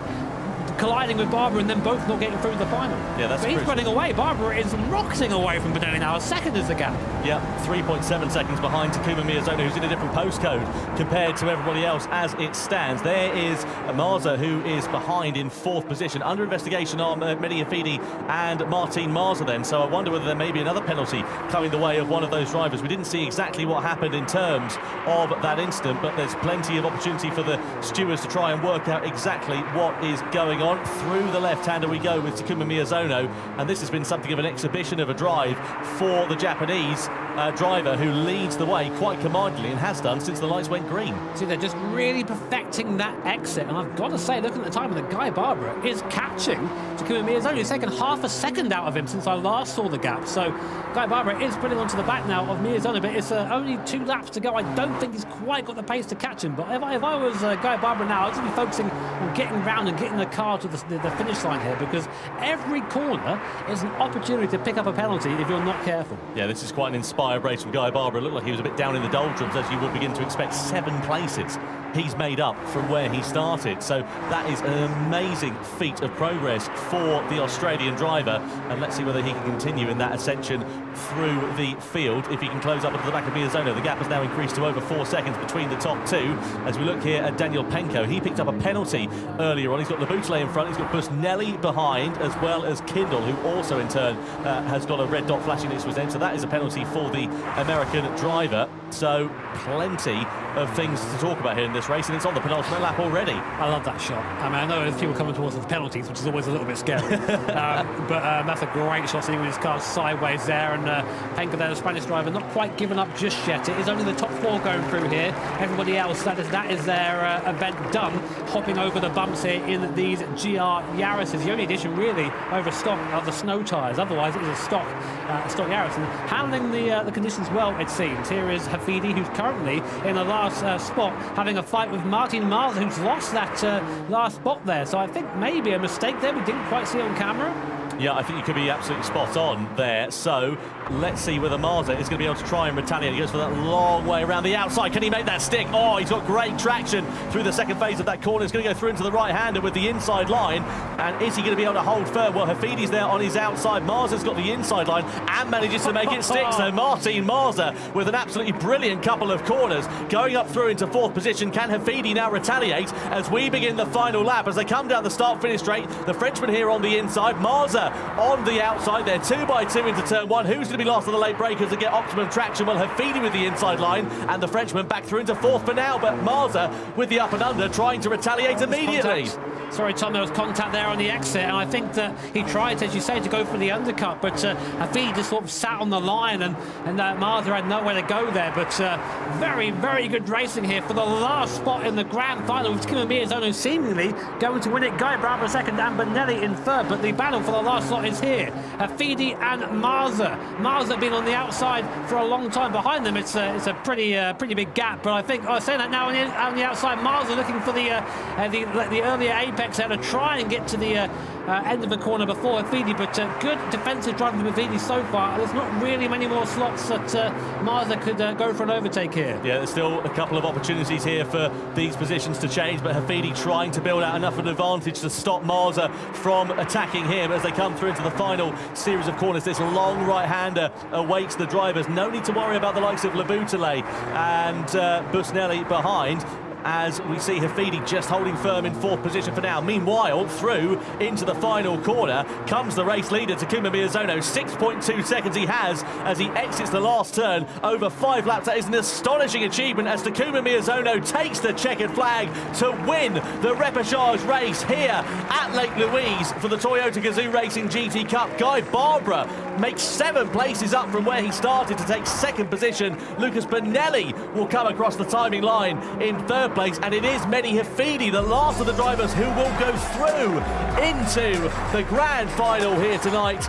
Everybody from 5th place and down we will not see any more of here this evening, but what a quite brilliant race from Takuma Miyazono, an absolute exhibition from Miyazono, exactly what we have seen from him in years gone by. 2020, if you remember, he managed to do the triple in terms of the Toyota GAZOO Racing GT Cup, the Manufacturers Cup, and also the Nations Cup.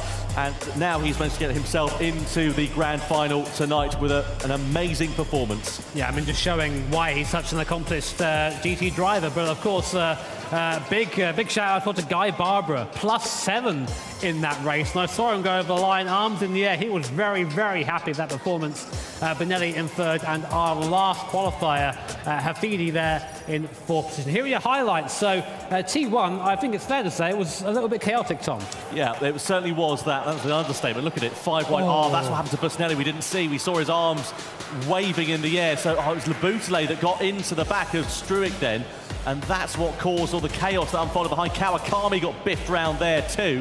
I tell you what, the stewards were keeping themselves busy. Oh, Busnelli just wrong place, wrong time. No idea what he said there, but I think it was, I didn't enjoy that. Yeah, something gesticulating in Italian, I think, but it was exactly what happened there. Marza, meanwhile, versus Hafidi. We saw this in the battle for the last spot to qualify for the grand final. That up and over move there from Marza was quite spectacular, but what a drive. I'm running up superlatives to talk about Takuma Miyazono taking the checkered flag by some 6 seconds over the emphatic Guy Barbara. He'll be delighted with that one, the Australian, after making 7 places up from his starting position on the grid. So Miyazono, Barbara, Bonelli, Hafidi go through into the grand final. Marza tried as hard as he could, but it's not good enough, I'm afraid to say. Labutale, Penko, Busnelli, Kawakami, Kindle, Struick, and Hayward will go no further here tonight. JB, any big surprises of names that didn't make it through there? I think obviously Marza is a big one for us. I think he had a lot of speed in both races he was in, but he just wasn't quite in the right place at the right time. And it's easy these races to get just really dialed in with, like, right, I want to do the fastest lap possible. But you're in a race against other drivers who are also out there to try and get through. And I think just maybe didn't position the car as well as he could there. Well, Takuma Miyazono is our winner. He is down on the floor talking to Jules.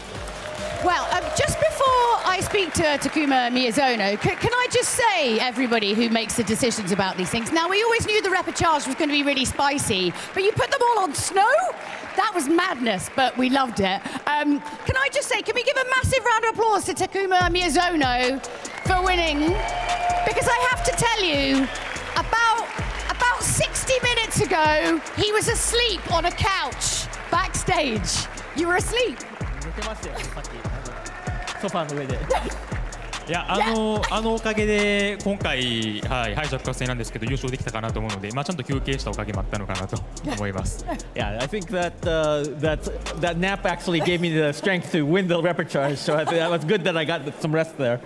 So, I mean, I have to say, I was surprised to see you in the Repechage. You're not normally in the Repechage, but your drive shows why you shouldn't have been in there. That was a beautiful drive. いや普通だったらレペチャージなんかに今園さんが走るなんて全然思ってなかったんですけど、でもまあレペチャージの走りを見たらやっぱり宮園さんはやっぱりレペチャージにいるべきじゃないドライバーだなと思いました。いや本当は、準決勝勝ってこうやってインタビュー受けたかったんですけど、まあ、ただすごくこの組み合わせが好きでずっと練習していてすごい自信もあったんで、本当、勝ててよかったなと思います。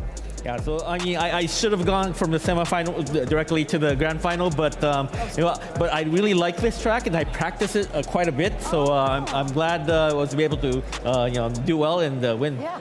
And this is the first time we've had Lake Louise in the. So it was your track. This was your day.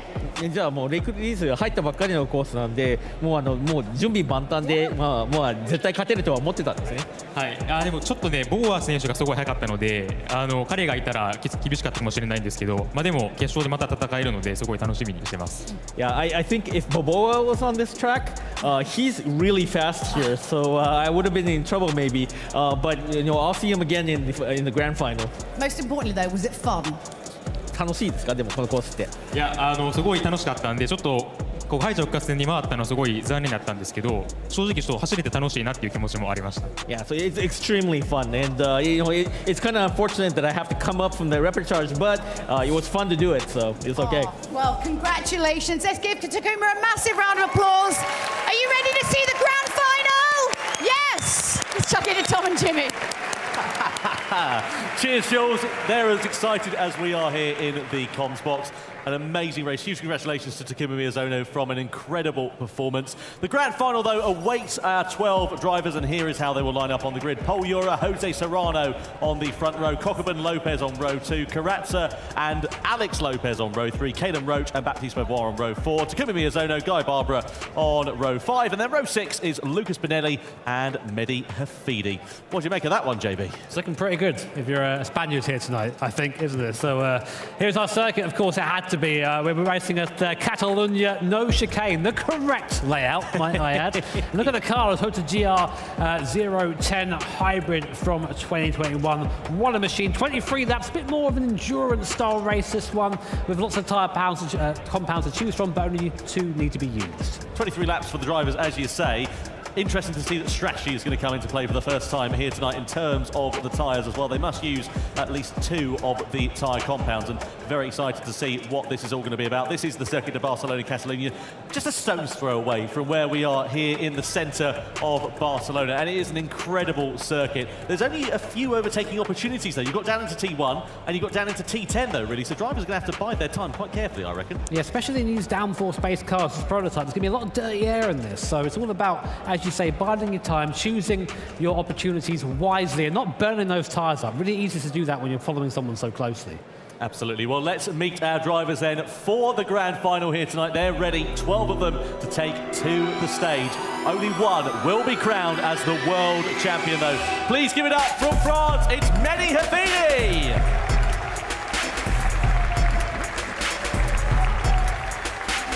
Frenchman takes his place on the stage here in Barcelona. And we shift our attention over to the man who will be lining up 11th on the grid. Give it up from Brazil, it's Lucas Bonelli.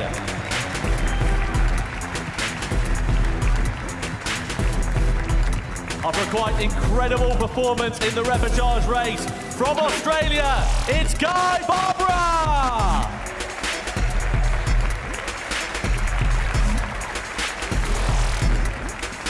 A dominant win in the Repechage race just a few moments ago sees him through for the grand final. From Japan, it's Takuma Miyazono.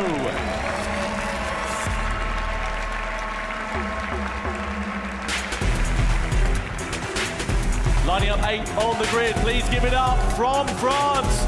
It is Baptiste Beauvoir.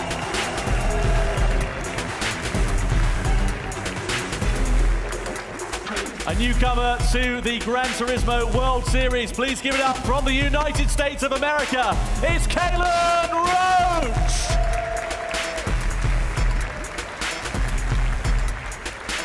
And I'm sure the Spanish crowd here are going to love this. Next up, from Spain, give it up for Alex Lopez.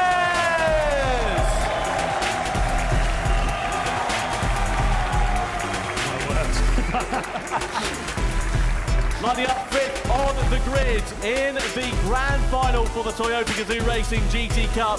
Please give it up from Brazil for Adriano Carrazza.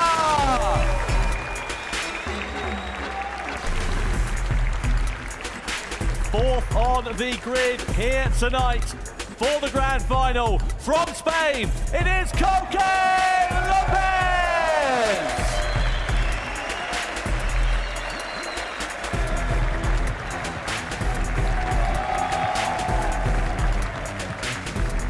And now we move into our top three.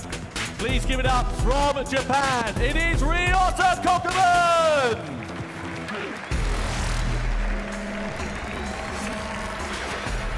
And now then, the top two drivers who will be lining up on the grid from the front row in the grand final. From Spain, it's Jose Serrano!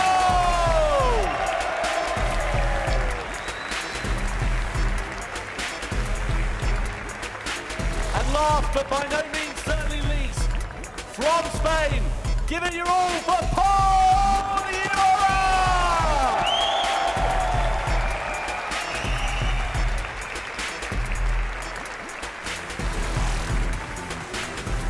And now, ladies and gentlemen, your respect please for the national anthem of our host nation here in Spain.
The national anthem of Spain.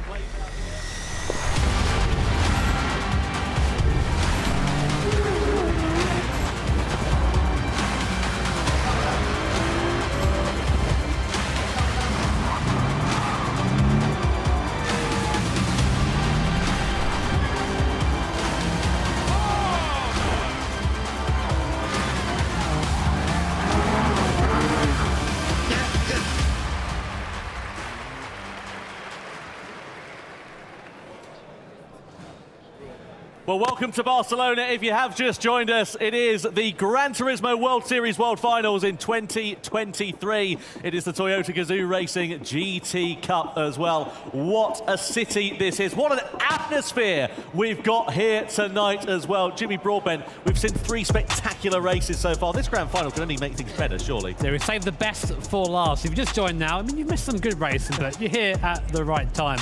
An amazing home crowd here in Barcelona. Pretty much every overtake has been met of a massive roar, which is why we've got to go to our commentary booth. We've got to try and drown them out a little bit, but yeah, I'm really looking forward to this grand final. Absolutely. Well, before we get this grand final underway for the Toyota GAZOO Racing GT Cup, we're going to head down to Julia, who is with Kazuki Nakajima. Great to have you here. Welcome. Yeah, great to be back here, and yeah, congratulations to all the drivers and especially all the fans creating such a atmosphere. So it's you really guys are great. great too. Yeah, really impressive. What have you thought of the driving here today? Like the races so far, you've seen some good skills from our drivers. Yeah, the semi-final was really intense and close, and was really exciting to watch. And yeah, I mean, it shows you know, the skills of the drivers, level of the drivers are so high. So I'm really impressed. Talk to us a little bit about some of Toyota GAZOO's like activities that they've been doing this year. They've been doing some good stuff. Actually, for Toyota GAZOO Racing, it was a great year this year. We have won WRC, WEC, World Rally Championship, even Super GT, Super Formula. So we have won many different championships. So it has been great, and it's really great to finish the year with this event, and let's hope that we will have a great race. It's always good when you list all the good things that you have to go like, okay, so there's this, there's this, you know, it's not just one thing. How so boring. I know you guys have done a lot for your driver development program, and obviously there are a lot of drivers here who, you know, be like, oh, hey, I really think this platform here, it's a good, how to say, base to find new talent. And for example, I saw Eagle before, but but I mean, he's doing Super GT this year, Super Formula Light, so he's doing a real race, and we see, you know, the talent like him from here. So yeah, it's a good possibility, opportunity for the future. I mean, because obviously, you know, it's a very different story from like, you know, from the era, you know, you were racing cars and stuff. So do you think it's a good thing? Is it quite nice because it means you have like a bigger pool of talent? It's not, you know, you can bring people from all over the world, from anywhere, right? I think it's really true, and I really see all the drivers, they are true car lover as well. So it's all about, it's not really gaming, it's real driving is going on here, and yeah, we have so many good drivers, talents, and it's such a great place to find new talent. What would be a little bit of advice you would give to our drivers? Do you have any advice? What's your top tips, you know? Well, yeah, the car they will drive is GL010, which is something I used to drive, and we run this car in World Endurance Championship. But we, never run this car at Barcelona, so probably they know better than me. So I really hope that they will basically enjoy the hypercar, they will enjoy the race, and they will hope that they have a great race and enjoy the pressure. Is this your fave car? Is this your favorite? It's a nice car, and also I like the track as well. So it's a nice track. So it's long race. So Nakajima-san's going to be watching, guys. So be really good. Is the point? Be really, really good. Nakajima-san, thank you so much for talking to us. You. Let's get this underway, shall we? Come on. Amazing to hear there from Kazuki Nakajima. The Toyota GR010 hybrid then, a twin-turbo hybrid car, all-wheel drive, 670 horsepower, 1,040 kilograms. JB, the numbers don't do this thing justice. This is the goal, isn't it? For anyone who's into endurance-style racing, this sort of car is the absolute peak. Capable of insane acceleration and insane efficiency as well. These things will go for, this run 24 hours of Le Mans numerous times, and it's just one of his cars that I always get a little bit dumbfounded by when I see it. Which I'm like, whoa, scary. We mentioned it a little bit earlier on. We're talking about strategy, and of course tyre strategy comes into play for this race. They've got to use at least 2 of the tyre compounds. This is what we're predicting, I say what we're predicting, what the team at Polyphony have predicted for this one. Doesn't necessarily mean it's going to go that way. What do you reckon is going to happen here? I don't think we're going to see a 2-stop, first of all. I think a 1-stop's going to be the way to go. I mean, because you have to think with pit stops, that the more pit stops you make, the bigger risk something goes wrong on the way in and on the way out. There are very strict pit line penalties here at the GT World Series events, as there should be. But I think we'll see the usual game of the racing hard tyre is lava, get rid of it as soon as possible, and then go for the racing medium as quick as possible. Well, we are about ready to go then for the grand finals of the GRGT Cup here for the World Finals in Barcelona. And we're going to head over to our box. I tell you what, it's been such a long night that I'm getting tired of talking and walking at the same time. But we are live in 7 different languages here tonight. In German, in French, in Spanish, in Italian, in Portuguese, and in Japanese, as well as in English. It is going to be hugely exciting to see what is going to happen here. Answers on a postcard, please, because I've got absolutely no idea. 12 drivers going head-to-head, the best in the world in the Toyota GR010. Let's see what is going to happen here tonight. So Pol Euro lines this one up on pole position. Jose Serrano on the front row alongside him. Rios Kokeman lining up P3 on the grid at the head of the second row, and the Spaniard Coque López, to the rapturous applause of the crowd, lining up P4 with Adriano Carrazza alongside him. Alex Lopez, P6 on the grid. Next up is Roach, the American driver. Let's see what Kalen can do from there. 8th place, Baptiste Beauvoir. He knows a thing or two about fighting his way to the front of the field. Takuma Miyazono lines up alongside him. Guy Barbara in P10 with Lucas Bonelli in 11th position. And 12th, and finally on the grid, it is Mehdi Hafidi from France. Now, here is our first look at the tyres. Pol Euro Jose Serrano on the soft compound of tyres. And you can see there, on pit entry and pit exit, drivers will be penalised if they cross the white line. We've seen that happen before. We did mention that as well. This probably came into our little cubicle here, the box, the commentary box. And Pol Euro and Jose Serrano sort of stating their intention, saying, you know what, we're going to go fast early and try and build a gap. And I think that Euro will be happy to see that Serrano behind has gone for the same strategy. It means he's got a little bit of a rear gunner, and it means that these guys are hopefully going to play the sensible game, get into space on their own, and make their last stint all the more easy. There is Jose Serrano, there is Paul Ura. Massive pressure here in front of a home crowd. Will it deliver? Find out in 23 laps. Absolutely. Whatever happens here, we're going to be crowning our world champion. Will it be a new champion? Last year, it was Igor Fraga. He's not here tonight. The year before, Tomoaki Yamanaka. Let's see what will happen when the lights go green. 12 drivers going head-to-head, but only one can be crowned as the world champion. Is the Toyota GAZOO Racing GT Cup Grand Final is underway here in Barcelona. Paul Ura leading the field down towards the first corner. A Spanish 1-2 with Jose Serrano in second position. Cockburn and Lopez in third and fourth place, but they are on the medium combat of tyre and could come under pressure on this opening lap from the soft shot. Adriano Carrazza in fifth place. As you would expect, the top two breaking away from Cockburn and Lopez in third and fourth place as they come through turn 3 and turn 4. Let's see whether Carrazza decides to get his elbows out in towards that right-hander. We tend to find in these endurance-style races that it's a little bit less frantic at the start as people try and just be nice and careful. Carrazza has made up a place, though, up to P4, using that soft tyre. Now has Ryota Kokipun in his sights as he comes down towards the middle part of the circuit. Yeah, so in towards this chicane. There's very much one at a time through here, but it's up through turn 9 of Kamsa and then in towards turn 10. That's a good overtaking opportunity. Carrazza will have a lot more mid-corner speed with that soft compounder tyre on board. He really needs to make hay whilst the sun shines. Through the right-hander, down the back straight, under investigation, Guy Barber and Takuma Miyazono for a collision on this opening lap. Further back, Miyazono making a move there on Roach. Carrazza not able to make a pass, though, on Cockburn for third, as the top two already nearly 1.5 seconds clear of this battle for third position here, JB. Yeah, I think that's what they want at this point. They want to try and get away as quick as possible, use that soft tyre. And we say it a lot of the time, if you're stuck behind someone on the slower compounder tyre, as Carrazza is, he's just burning the life out of that soft compounder tyre. So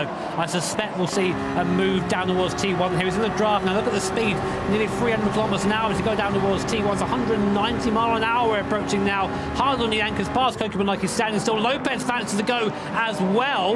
Looks up the inside there, but not quite close enough to make that move stick. So, Guy Barber giving you a warning there for colliding with another car. That was the incident that we saw under investigation a few moments ago between himself and Takuma Miyazono, but a slap on the wrist there for the Australian, who sits down in 10th position. Through in towards turn 4 we go. Lopez on the back of Ryota Kokipun. Keep an eye out for Miyazono, who's had a great ascension through the field. 3 places up from where he started. He is on the soft compound of tyre, so you'd expect him to make mincemeat of the likes of Lopez and Kokipun in front, but the thing is, he needs to wait for the right opportunity. You can't just go and send it up the inside through into this chicane. Bit further back as well with Miyazono. Good start from him so far. He is in that soft compounder tyre, so obviously he's going to be a bit faster here, but he has gained 3 places. And like the rest of the field, we always say, Miyazono always goes aggressive, and he's doing that right now. Past Coque Lopez in one corner, winning it Kokipun 2 for 1 there for Takuma Miyazono. Better contact though with Ryota Kokipun, his fellow countryman, so the stewards might look at that, but Miyazono not messing around. He's now in pursuit of Carrazza in front, and even after all that, even starting down in 9th position, he's now only about 3.5 seconds off the lead. Exactly what he needed to do on that soft compound tyre. Had to make hay whilst the sun shone, and now he's going to sort of not necessarily hit a brick wall, but a rate of progress will slow for Takuma Miyazono, because every driver in front of him, Carrazza, Serrano and Ura, are on the soft compound of tyre, so the rate of progress will not be quite as quick as Lopez there with Kokipun going down the start-finish straight. So Lopez into 5th place, Kokipun into 6th position, both while picking up a penalty behind. Can't quite see exactly what that's for. One would assume track limits, because we didn't see anything flashing up on the screen. Benelli and Hafidi are under investigation here for colliding with another car. Just a reminder, there are 3 tyre compounds available. You've got the medium, the hard and the soft. They must use at least 2 of the tyre compounds available. Will they do a 2-stopper? Will it be just the 1-stopper? It's going to be really tricky. 23 laps. It's a very technical circuit, this one, and you would expect that these tyres are not going to be able to go the distance for too much longer. What's the time multiplier? Times 6, so 1 lap is the equivalent to 6. They're going to be starting to wear out within about 3 or 4 laps or so. This is the thing. This is the thing with this sort of racing. When you get to really pushing these downforce cars, you can really use the tyre effectively at the start of a stint, but because of the amount of force that goes through these tyres, especially in the heavy braking zones and the long corners, it's really easy just to take take the life out of the tyre. So Pol Euro and Jose Serrano now, they're sort of making the most of the fact their tyre can do this and pushing hard now. So everybody else in the medium compound tyre, same sort of thing, but they want to try and use that longevity a bit. And the reason you start on the medium compound tyre is so you can have a fast finish at the end. Will they be able to just do a one-stop though, medium to soft? I do wonder. It's going to be quite tight, I think, especially on that soft tyre. I do wonder what's happened also to Caelan Roach. He started 5 places ahead of where he is now. He's into 12th place right at the back of the field by some 1.7 seconds. So clearly something has gone on for the American driver after a very promising start to his weekend. It sadly has rather come undone at this particular stage, but it's still very early in this race, still plenty of time for things to change. And this is kind of what we are used to seeing in these sorts of longer races. You get a bit of a frenetic start, drivers on different compounds of tyre making moves. Then it all begins to settle down, and then when the strategies work out in the latter parts of the races, that's where it can get quite exciting, because different drivers will pit at different rates, different driving styles means the tyres will wear at different rates there as well, and that's where it can get very, very spicy. And we've seen in previous races with this car that when the tyres really start to get worn, I mean, the car handles like a little bit of an elephant. It's all over the place, you know, it's moving around. So, especially on this soft compound, and then we're burning through that quickly. We do have some tyre wear rates available to us. We'll keep them secret for now, though. We don't let anyone know. But if you've just joined us, great starts there from Adriano Corazza and Takuma Miyazono, up 2 and 5 places respectively. What's going on here? So I think we're looking back. Baptiste's both right. 8th is Miyazono. Miyazono there, forcing his way by Lopez. Will that be a penalty, do you think? I wonder. It was sort of on the limit, wasn't it? There was a smattering of contact. He didn't push Lopez out too wide, but it was a bit of a forceful move, and I wonder whether the stewards might be having a little look at that. Didn't see anything flash up on the screen about an investigation at that particular point, but let's wait and see whether the stewards decide to take another look. Meanwhile, Jose Serrano managing to keep the gap at a constant between himself and his compatriot Pol Euro at about 0.4 of a second. You can see there Baptiste Beauvoir. The Catalonia circuit poses difficulties under the chicanes, requiring patience if you want to nail every chicane. Well, bro's got to be less patient. He's in P9 right now. Like, you've got to get on with it, mate. You know, it is tricky. It is tricky when you're sort of stuck in the pack, so to speak. There are very limited places around here. He's looking a little bit like he's got interesting driving faces, Baptiste, isn't he? He's catching flies. He keeps his mouth open too much longer. That's a concentration face if I've ever seen one. Reminds me of Peter Solberg. That's a good point. It's a good point. Meanwhile, the Spanish contingent at the ahead of the race, Euro and Serrano, doing what they need to do, nice and calm and not fighting. I think that lap time wise they're doing pretty much identical lap times, and both importantly quicker than Corazza behind. And you see, this is what we were talking about earlier on with this using the tyre. Miyazono, who's come through the field, has used substantially more of those front tyres than the guys in front of him. Yeah, that's the thing, isn't it? Serrano there sitting pretty with 54% of his front tyres left and slightly more of his rears. Takuma Miyazono, Adriano Corazza, they've taken a lot more life out of those tyres, and you can see just how quickly that tyre life is depleting. 43%. Once you get it under 20%, they are next to useless. You might as well have them on a wheelbarrow, to be honest with you, because you're just not going to be able to find any grip out there. Lopez, the first of the drivers to come into the pit lane, off of the medium compound. Now, what's he going to go on to? Will it be the soft for his middle stint? That's an early stop, especially on a longer life of tyre that you would expect on that medium compound. I'd be interested to see if this is, I mean, we've sort of nicknamed this a long time ago. Was it Spa 2018 or 2019 in Las Vegas? The Takuma Miyazono stuff, where you come in and do something a bit wild. He's gone onto a soft tyre, so maybe we are going to see a two-stop. And importantly now for Lopez, look in front of him. Nobody there, completely clear air. So what he can do now is just effectively hot lap, use the most of that soft compound tyre and not have to do what Miyazono did, what Corazza did, work their way through the field and lose the time. A reminder, of course, that drivers must use 2 or more tyre compounds. So right now, Lopez has actually done that. Yep, so he has completed what he needed to. But those soft tyres, you can guarantee they're not going to make it to the end of the race. I mean, look at the drivers who started this race on the soft compound of tyre. I'm looking at the likes of Pol Euro, Jose Serrano. Those tyres, after just 6 laps, are absolutely toast. So you would imagine he's going to go quite hard now. Alonso and Alex Lopez, I should say, rather, sitting in 12th position. There's a throwback for you, as he manages to just drive his race in clear air for now. Pol Euro, meanwhile, Jose Serrano closing up over the course of this one. It was about 4 or 5 tenths of a second pretty constantly. Now coming down to under 2 tenths of a second. Is Serrano going to make a move here on his compatriot down the start-finish straight? But he pulls out of the slipstream, but I don't think he's going to be making anything too rash in towards turn 1, and indeed he decides better of it. I think sometimes you just do that to be like, yeah, I just don't want to get the overrun, but I don't want to get off the gas. You know, I don't want to just sit here in the slipstream. So it would have been an opportunity to save a bit of fuel, but fuel's not really going to come into this. So actually, I think burning the fuel is to their credit. So you can see Serrano now starting to push Ura along a little bit. In fact, the last lap was about 3 tenths quicker from Jose Serrano. That could be because of the draft behind, of course. He's a bit quicker on the straights than Ura in front. But do you think they're going to switch? Oh, there you go. Ura there. Was that wide, or did he just give up the pace? I think he just went a little bit wide because he's still side by side with Serrano. Let's see his fellow countryman have it. Serrano goes up into first position. So what do you think happened there, Tom? I reckon Serrano there just thought, I'm going to go for the move. Ura went a little bit wide. I saw him open the steering. I think that was intentional, personally, from Pol Ura. I reckon he meant to do that, and now he just wants to sit in the wheel tracks of Jose Serrano. The thing is, it's all well and good leading the race, but you're punching a hole in the air for the driver behind you. As you said, fuel shouldn't be too much of a concern, but Ura's taken more life out of his tyres compared to Jose Serrano at this point. So I wonder if he just wants to just dial it back a little bit at this sort of mid-stage of the race. Ura, again, just looking a little bit on the raggedy edge at this point compared to Serrano, who's just bided his time really nicely, and he's got more tyre life left underneath him. So now it's a question of whether Jose Serrano is going to be able to pull out an advantage over Ura, or whether Ura just wants to sit in his wheel tracks and just back off and run behind him for a little bit. Well, I think for me it seems these guys are on the one-stop strategy. They've gone quite long now, coping with a penalty there in the midfield. That's going to be just... Oh, Serrano nearly loops the car there, coming through T2, gets the car all sorts of sideways, gathers it back up again, but maybe those tyres are now starting to go the other way, Tom. So, and the thing is, these guys have been working together all race. They've been together all race, and we are actually seeing an investigation. Was there contact here before, you think? I thought he just let him through. No, I think he did as well, but I wonder whether it might have been because there was contact perhaps earlier on the lap that we may not have seen, and then he decided to let them through as a result of that, perhaps. Maybe not so friendly then in Team Spain, but we'll see. Of course, it's between these two drivers currently. Lap 8 of 23, and you see no further action there. The stewards just go, okay, well, fair enough, don't do it again. You know, and the drivers do see this in game, so they're going to know.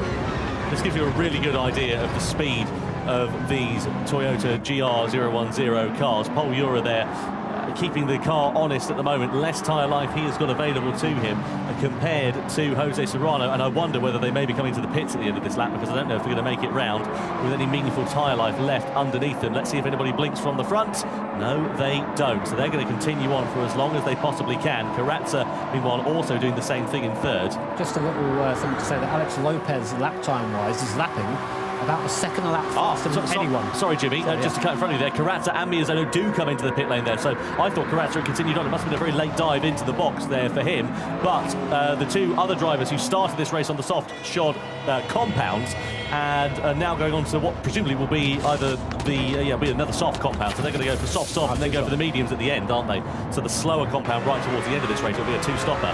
So we have to wonder then, has maybe Lopez gone a bit early? Will he go for the mediums in the latter stint, because you can't really compete against a medium tyre on a fresh soft tyre? It's just a little bit too fast to do so. But anyway, at the front, it's still business as usual. And as you mentioned before we got condemned to the commentary box, as we're calling it now, if you do go over the white line here, it's going to be quite a strict penalty. And you can see there the tyre life of both Serrano and Ura now at critical levels. Yeah, it looks like the rental car dashboard of my latest machine, and you can see they are getting very, very worn, Jose Serrano and Pol Ura's tyres, and they're going to have to box at the end of this lap, no doubt. I think they've gone too long.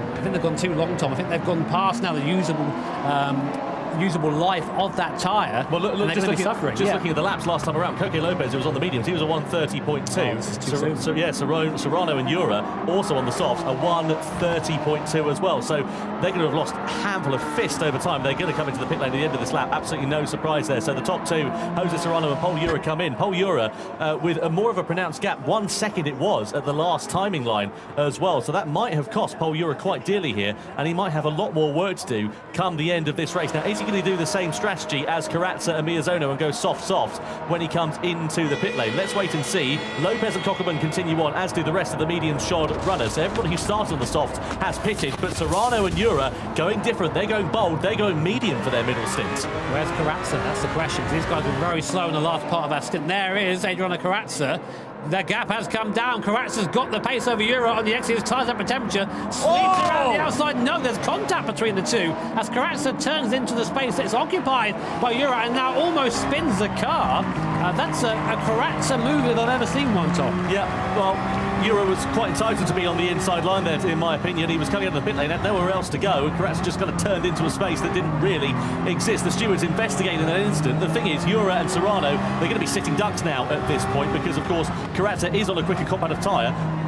Personally, if I were him, I'd have been waiting a little bit more patiently because you know you're going to be able to find a way past. The tyres are, what, half a second to a second a lap faster than the medium shod compound. So it's only a matter of when and not if the Brazilian is going to be able to find his way through. And look at the traction he gets on the run up through turn 7, turn 8. And Jura just going to have no answer to this. Karatsa's going to just drive by him like he's standing still as they come in towards the break into turn 10. Jura's going to try and defend as best as he can. He's going to try and push the Brazilian towards the outside line. Karatsa's going to try and switch back here on the inside, but no room in the in. So defensive driving working quite nicely there for the Spaniards. This is really clever from Jura here. I mean, Karatsa, as we said before, is now burning that soft tyres.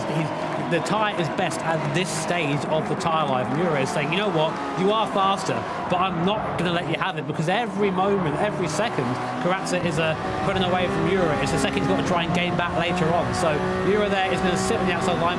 He's giving a little bit of a bump draft down the straight. And then Jura seems to get a bit of a boost from that. So trying to bump draft now to catch up to Serrano, is that legal? No, it's not. The stewards do not like bump drafting, and they will be taking, I'm sure, a very close look at that. He got a warning earlier on in the race, I think Karatsa, didn't he? And he's just been deemed no further action for that incident we saw between himself and Jura at the first corner last time around. But look who's ready to try and join the party. Takuma Miyazono, the 2021 champion of the Toyota GAZOO Racing GT Cup. He's now right over the rear wing. Karatsa with a big slip and slide there through the long right-hander of turn number 4. Benelli and Barbara are under investigation further down as well for a collision. As we ride on board here with Takuma Miyazono, he has got box office seats of what's unfolding in front of him and feels like trying to take a join in the party here for this battle for the top 5. Miyazono is someone you can never count out of any of these races. We know just how aggressive he is, how consistent he is, and he likes these longer races. It lets him cook for a bit longer. And looking at the inside of Karatsa now, very late, but Jura's wide. He's following Karatsa through now, and that's going to be side by side coming up left, right, and Jura's sideways. He's slow there. So what's that contact? Or did he just get on the gas a bit too hard? We'll get a replay of that shortly. But Miyazono by, and Jura, the home favourite, is down to 8th. And one of our first medium shot runners into the pit lane, that's Coque López. So he's decided to go off of those medium tyres. Is he going to go onto the soft? You would imagine so. It will be a soft rest of his stint as Karatsa now pulls alongside, or tries to, with Jose Serrano, but Serrano's not giving any quarter. Miyazono's going to try and make it 3 wide as we head down the start-finish straight in towards turn 1. Karatsa's got the inside line on Serrano. Miyazono picks his pocket. It's 2 places for the price of 1 for Karatsa and Miyazono. So the supermarket deal working nicely for those 2 drivers as Serrano then drops down into 6th place. Miyazono and Jura under investigation though for that last lap incident. Yeah, we didn't quite catch the end of it, but Miyazono now all over the back of Karatsa, and this is exactly what Jura was trying to do. He was trying to hold up Karatsa. He's done that, and now Miyazono's there and fighting, but unfortunately for Jura, a little bit of contact. He's still there though, he's still in the background. He's not lost too much time. These guys have been fighting enough, so they haven't put away too much. But anyone pretty much outside of his fight now is gaining time, because when you're fighting with someone on the circuit, you're not taking the ideal line, you're not taking the ideal acceleration out of the corner. You're just having to compromise. It just slows you down. But Miyazono now right in the wheel tracks of Karatsa. Will he have a look down into the hairpin? He's not quite close enough, I don't think, for a move. So if I'm Miyazono, I'm thinking now, right, okay, let's get a good run out of the last corner and get him down towards T1. Yeah, that's got to be the mentality here, isn't it? Thinking a little bit further ahead for Takuma Miyazono. We know that overtaking opportunities are pretty far and few in between here. Critical tyre life there for Guy Barber as he comes into the pit. Coquelin also going a lap longer than Coque López, who we saw last round, who did go onto the soft tyre. Miyazono picks up a 1 second penalty there as well. Alex Lopez, who's also on that soft tyre, pitted early. So Miyazono's going to drive past Carrazza here down the start-finish straight in towards the first corner. The thing is, he's going to serve that penalty later on in the lap. So he needs to have the first sector, second sector of his life if he's able to keep that place over Carrazza. But I think that's going to be too tall of an order for my liking. And Miyazono now up into third place. But the question is, for how long? And will he not only drop a position to Carrazza, will he come under threat from Serrano and Jura? This could be the wheels starting to come undone on the wagon of Takuma Miyazono. You see that Carrazza there, I think very cleverly just let him by to not lose time fighting this guy. He's going to get straight back by on the back straight, so there's no point fighting that. Right now, Benelli is leading from Guy Barbara, but they both are yet to stop, and Guy Barbara is currently driving pretty much on his rims at the moment on that medium compound tyre. So here's a replay of what happened. Here's Miyazono, here's Carrazza, come through the right-hander here, and just a little bit of, I don't know, I mean, obviously the contact there did cause Jura to move away, but I don't know about that. Miyazono serving his penalty then here. Where's he going to drop behind? He drops behind Carrazza, and he does stay ahead of Serrano and Jura there, crucially, as well. So that's interesting. Oh, Carrazza, just having a look here, well, not happy with some of the driving standards, quite clearly, that we saw with Takuma Miyazono. So he thought it was penalty worthy, and he'll be grinning like a Cheshire cat here as we see the drivers coming through in towards the final corner. So we are now heading towards the halfway stage of this race as Benelli and Barbara come into the pits from their medium tyres. So they are the last of the drivers who hadn't made a pit stop at this point. They are now making it, as also Alex Lopez does. So, because he started on the medium tyre, went early onto the softs, and I think he'll probably go soft again till the end if he can. The fastest man on track right now is Baptiste Beauvoir. Currently in 5th position, so he went from medium to soft, so he is the leader of that strategy, the medium runners so far. So he's got a lot of pace underneath him right now as Baptiste, and with these guys going as they are, you know, anything can happen here. I mean, we've got Carrazza and Miyazono leading from Serrano and Jura, who are both in that medium compound tyre. We're going to see shortly in the background the blue Toyota G010, sorry, I think it's called there for a second, GR010 of Baptiste Beauvoir, just lurking, just getting ever closer. This is the sort of performance we tend to see from him. You think, where's Baptiste? And he gets the last 3 laps. Oh, he's there. He's in third. He's in second. So keep an eye on him throughout the course of this race. Well, he was 4 tenths of a second quicker than Jura and Serrano last time around. So he's just slowly closing that gap down, is the Frenchman. And let's see whether he can join the party. Look at Carrazza and Miyazono side by side, up ahead in towards turn 10. Miyazono now back through on the Brazilian drivers, trying to right the wrongs of a couple of laps ago. Looked like a clean overtake from what we saw there. The Japanese driver now into the race lead once more. I think Alex Lopez has pitted again. Is he going for a free stop? I don't think he can go to the end of these times. Well, he started on the mediums and he went on to the softs early, didn't he? And he's going to try and go to the end on the softs, I would imagine. But I don't know if that's too tall of an order if you ask me. Because if he stops again, you're going to lose, what, 20 seconds? Something like that? Worth it anyway. Sorry, Tom. Carrazza and Miyazono side by side. Carrazza there taking the place away up into P1 there. So Carrazza back into the lead of this race. This is Carrazza, one of these drivers who isn't really won anything in these series, but he's always there. He's always at the sharp end, but he's been very aggressive in the past. I think this is a bit more of a mature drive. Although saying that, there is now another investigation involving Carrazza and Miyazono, so maybe not. Maybe we missed something off camera. So your race order, lap 15, Carrazza, Miyazono, Serrano, Jura, Baptiste Beauvoir, Coque López. Your top 6, Hoekeben, Roach, Benelli, Barbara, Lopez and Mediafidi round out your 12 drivers currently still in the race. Carrazza leading through his middle sector.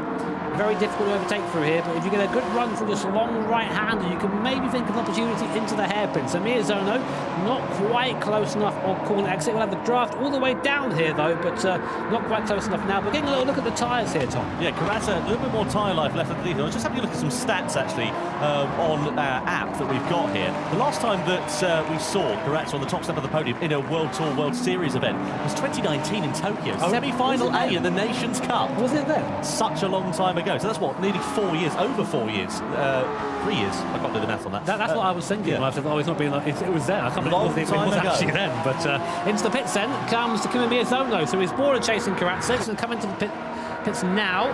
What's he going to go on to? I think that's the $1 million question. Baptiste Beauvoir also, I think, on a similar strategy, follows him in. So the gap between Miyazono and Beauvoir is going to tell us how far the Frenchman is of that lead pack, I think. Roach comes in as well. So let's see what happens then. Onto the medium tyres for the final stint here for Takuma Miyazono. Karatsa going to continue on for yet another lap. He'll have to come in at the end of this one because the tyres will be absolutely useless. Where's Miyazono going to emerge, though, in relation to the rest of the field? Beauvoir is the man we need to keep an eye on, and Guy Barbara up ahead.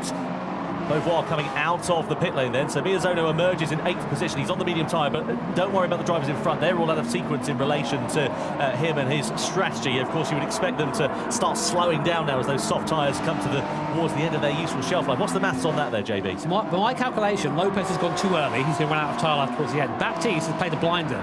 He's got a soft tyre now to the end of the race, and I think he's one of the only drivers out there to have made 2 stops and do the double stop and now be quick. So we'll keep an eye on him. Compared to Miyazono right now, he's about 5 seconds behind, but we'll know over the course of the stint the soft tyre is good for that sort of time. So, but we'll see. I think Beauvoir will be in the rim towards the end, and Lopez is going to run out far before the end. Good thing for Miyazono here, at least. One small crumb of comfort is that he's some 3 seconds behind Guy Barbara. He doesn't have to worry about getting involved in anybody else's battle and being out of sequence. Now, are these two going to come around the final corner, and are we going to see a change of positions here?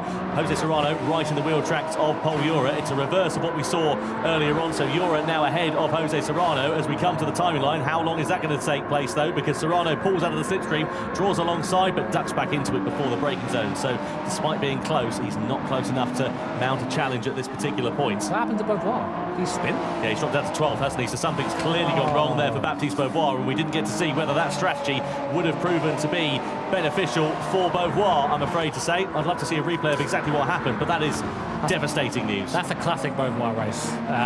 Gets it all lined up and then spins or gets taken out. Real shame, Pim will let you know what happens when we get the information. Here is the lap times currently between Serrano and Coque Lopez, and really that is the difference between the medium and the soft tyre. I mean, now we've got the 3 Spaniards together on circuit. Are they going to play nice with each other? Realistically, Lopez is going to have to stop again.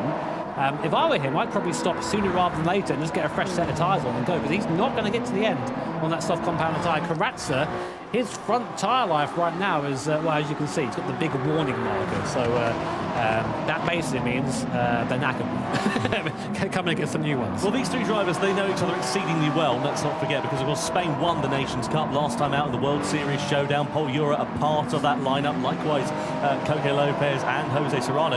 You would expect them to know each other's driving styles, those little intricacies that you may not know if you're not a teammate of another driver quite so well. So I wonder whether they're going to be thinking ahead in that respect as Karatsa into the pit at the end of lap 18. Soft tyre, he's going to have to go medium surely for the end of this one. Whatever happens now is the Spanish 1, 2, 3 on lap 18 of the grand final. Coque Lopez goes inside Serrano. Oh! At the same time, big move from Coque Lopez, and that contact. I think that's been, no, Serrano, sorry, has been shoved off the course. He's gone, he's spun. So Coque Lopez has just, whether he meant to or not, taken out Jose Serrano from this race, and Jura behind, and that's going to cause a little bit of controversy, I think, between the Spanish drivers. Serrano is going to be seething. There is no other way about it. So, under investigation, Lopez, Jura, Serrano. That's your top 3, or was your top 3. Serrano has now dropped down into 4th position, and that has given an advantage here, possibly, for Ryota Kokuma. He's now elevated himself up into 3rd position. Just having a look at the tyre life for Kokuma. He has run both compound of tyre. I don't think he's going to be able to make it to the end on this, which, mind you, he's got, what, 50% left of his front, 78% of his rear. It'd be close, but there's a possibility he could run to the end. I wonder how useful those tyres are going to be before they start wearing out and he starts slowing down. So many different strategies here. It's quite hard to keep count of. We're trying our best here in the English GT commentary booth. Coque Lopez is currently leading the race. Do you think there's going to be a penalty? I would love to see a replay. Yeah, I think we need to see another angle of it, don't we, JB? That's the thing. We just sort of saw Serrano disappear from frame, but Coque Lopez still, in the meantime, driving as if nothing has happened. Replay coming up. So here we go. So down the start finish strip we go. Lopez here to the inside of Serrano. I don't think he meant to do that on Jura. I think he just outbrakes himself, to be honest with you. He goes into the side. Then this is the second contact. Serrano kind of, I don't know, did he turn into a gap that was sort of not really there, not realising that Jura was on his inside? Penalty to Jura. So I think the stewards, I'm not sure if that track limits, we'll double check. So it's 0.5, so it's actually a track limits penalty now. Oh, he's sideways. He's sideways now. So I think maybe now the pressure starting to get to Pol Jura. You know, he's a young lad. He's driven a very mature race so far, but there's a big home crowd here, and Coque Lopez No, he knows how to win one of these races. He knows how to win one of these events. And right now, he is pulling away from Paul Ura. But look at those tyres, 21%. He's going to the end. There's no doubt about that. He's going to just try and chance it. But I don't think those tyres are going to make it, Tom. I think you're quite right. Well, Ura with that half-second penalty. Oh, Lopez has picked up a penalty, 2 seconds, but colliding with another car. So they deem him to be at fault with the incident. I guess you could argue that he did start that chain reaction. 2-second penalty. He'll serve that next time around. So what's that going to be? 3 laps left of racing here. Now, how far behind is Ura? He's, what, 2.9 seconds, but Ura, of course, on the medium. Lopez on the soft tyre. Oh, this is going to be really, really interesting and close. What happened to Carrazza? He's dropped down to 12th, hasn't he? What's happening? No one wants to win this race, it seems. Everyone's doing their best to try and sabotage themselves at this point, but Paul Ura has been given a little bit of a lifeline. Now, bear in mind, he does not have to stop again, does Paul Ura, but behind him is Ryota Kokubun, who is currently on a charge. So last lap time, coming across the start-finish line for Paul Ura, a 1:21.4, for Ryota Kokubun, a 1:29.3, a whole 2 seconds faster. And with 3 and a bit laps left to run at the moment, it's all looking good for the Japanese driver. Can we see a second Japanese driver becoming the Toyota GAZOO Racing GT Cup champion? Oh, there's an incident under investigation between Kokubun and Serrano. That's another twist in the tail.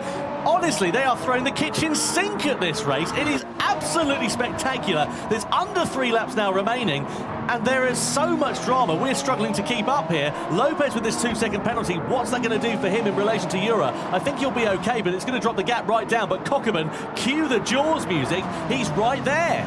It is, but Coque Lopez's tyres, they are cooked, they are done. Oh, Kokubun, 1-second penalty. Boys, come on. Come on, leave it out. So there is a penalty for Coque Lopez. Now look in the mirrors, where is Ura? There he is. So they are going to gain significantly, as they would do with a penalty, but now it's Lopez, Ura and Kokubun.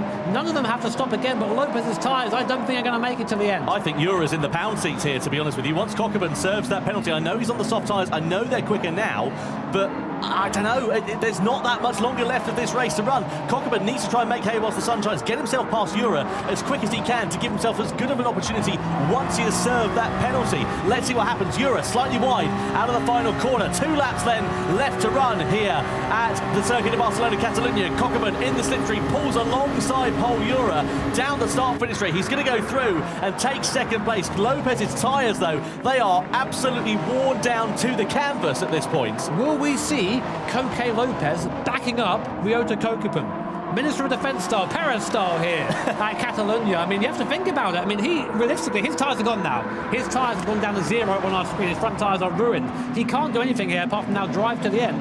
If I was him, and I was thinking of the team game here, I would just block the hell out of Ryota Kokubun, legally, of course, and then allow Ura just to stay within contention. So here's a replay. This is a penalty for Kokubun. So coming through in towards the final couple of corners we go then. Oh, no, sorry, this is turn 4 actually. On the inside, a bit of hip and shoulder there with Serrano.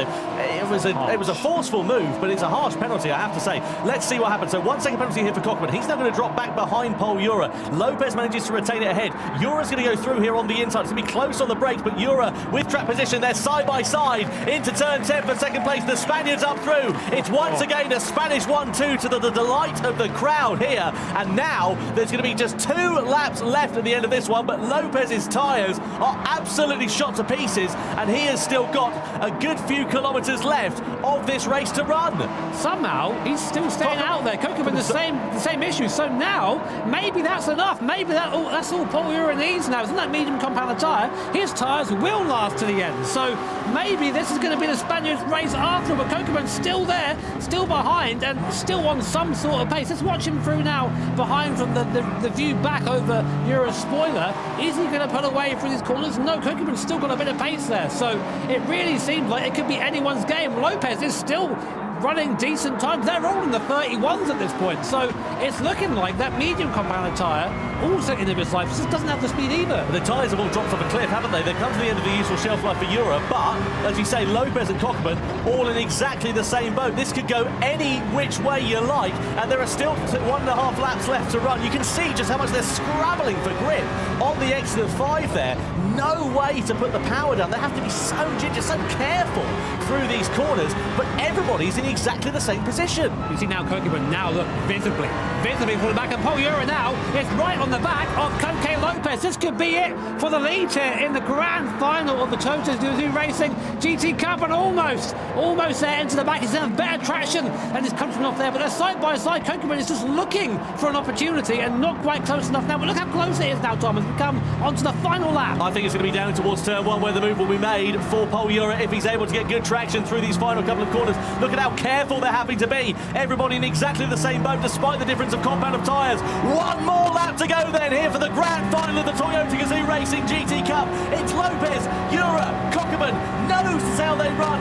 Oh, you can see a change of lead down to the first corner. Lopez knows that, goes for the defensive line, forces Ura for the outside line. They all close up on the brakes, but no way through for Ura. Out of turn 2 for now, but a slide in for Lopez. Ura goes through, as does Coqueman as well. So Lopez throws it all the way at the start of the final lap. Ura is sliding all over the place. Here comes Coqueman to the outside into turn 4. Side by side they go. They're all suffering right now. They're all in the same boat. The tyres are not there. It's just who can deal with it the best. So far, it's Ura, Coqueman and Lopez as they come down to the hairpin for the last time. Coqueman is right there. It's nose to tail, and they're all in the same boat. Ura's a little bit wide coming down here, but still managing to keep the lead as we come through. Coqueman's looking around the outside. There's no way through there, I don't think. That's going to allow Lopez back into contention. Only a few more corners left here in the grand final. This is absolutely spectacular. Winner takes all stakes. 2, 3 drivers, all battling for the top positions, and whoever wins this race becomes the champion.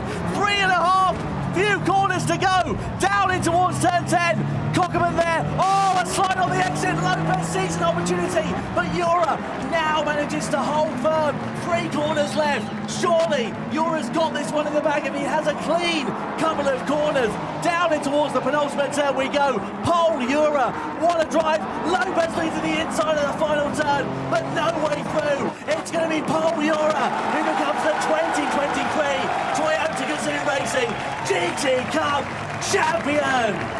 What a drive. Coqueman finishing in second, Lopez in third, Serrano in fourth, Pinelli inside the top 5. What a race, what a final lap. Absolutely amazing. Not bad, huh? That was a good race at the end there. And Coqueman just about holding on second place from Coque López. And Pol Ura, who must have thought it was over when he had the moment there coming through the first part of the lap, a couple of laps before the end of the race, but managed to claw it back in there. His countryman running over just to say congratulations. Huge cheer here, unsurprisingly, from the home crowds. He went over the start-finish line. Great sportsmanship there. That's one of the best things about our little GT family. Everyone's over there congratulating the winner. What a race there for Pol Ura. Met by rapturous applause from the home crowd, and I have to say, well deserved. Absolutely amazing from Pol Ura. The crowd here have gone absolutely wild, and no surprise at all. Spectacular driving from the top 3. They were all in pretty much the same boat despite the difference in tyre compounds there. Right to the very end of that one, it was anybody's guess. 3 drivers, nose to tail on the final lap. Winner takes all stakes, and it was the rookie Pol Ura who managed to emerge on top in his first ever Toyota GAZOO Racing GT Cup World Final. What a spectacular race.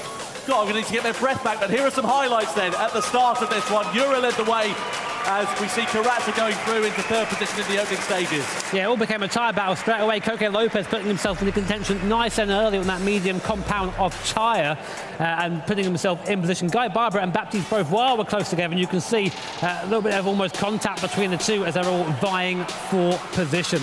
As Baptiste Beauvoir, we're not quite sure what happened to his race. He was looking good at one point for a potential victory, but not quite. Here was contact between Carazza and Ura. Ura out of the pit lane, dives into the apex. Carazza there acts like he almost isn't there, but to be fair, I think that was fair by Ura. It's his bit of track there. Carazza putting his hand up in denial, and here we got towards the end, Ura, Miyazono and Carazza, and that's where we thought Ura's race is probably over, but not the case. No, absolutely not. He managed to come back quite brilliantly. This is Baptiste Beauvoir with Alex Lopez. I wonder if this is where we saw Beauvoir going down the order, going in towards turn 10. No, he just managed to make that move stick at that particular point, but he would later drop down. So Carazza here versus Takuma Miyazono down the start-finish straight in towards the right-hander of turn 1. Now here is where it got very spicy indeed. This was Lopez trying to pick off more than he could chew. Oh, contact there sent Serrano to the scene of the accident. just late on the brakes, wasn't he? It's hard to, I mean, the stewards have sort of gone with that being on Serrano and, on Coque López, but a difficult one. 3 into 1 doesn't go. Here was Kokibun on his late charge, of course, picked up that 1 second penalty, and that proved to be absolutely vital because Euro would just sneak on by after the penalty was served from Kokibun, and then it was just, can we catch López on these tyres? Here was the last lap. Coque López just getting it sideways. That's what ultimately cost him the win. Big drama there for Coque López. Look at him fighting to keep control of that one. Ultimately, it was Pol Jura who becomes the 2023 Toyota GAZOO Racing GT Cup champion. What an absolutely amazing drive. And look at the emotion, look at the passion, and look at the applause from the crowd behind there as well. Grand final results. Pol Jura takes the spoils by just 2.5 tenths from Ryota Kokibun. López in 3rd. Serrano 4th, Benelli 5th, Barbara Miyazono, Hafidi, López and Beauvoir finishing the top 10 with Kaelin Roach and Adriana Carrazza outside of that. Goodness me, what an absolutely spectacular race. Let's head straight down to Jules and catch up with our 2023 Toyota GAZOO Racing GT Cup champion. It's Pol Jura. Oh my goodness. Now, I know there was no snow on that track, but by the end on those last few laps, there may as well have been. That was, are you going to go to sleep tonight with the image of Ryota Kokibun in your mind? Because all day he's just been after you. That was intense. Yeah, I can tell it was intense. I'm still speechless, unbelievable. I just can't believe this. Yeah, I mean, did you know how bad that? Because I think you were thinking your tyres were bad, but you had no idea how bad their tyres were. Yeah, when I got out of the pits behind Jose, and we had Carrazza and Miyazono overtaking us, I thought, okay, maybe they were mediums and they were even faster than us, but they weren't softs, so calm down. And then I was behind Jose and I felt myself a little bit faster.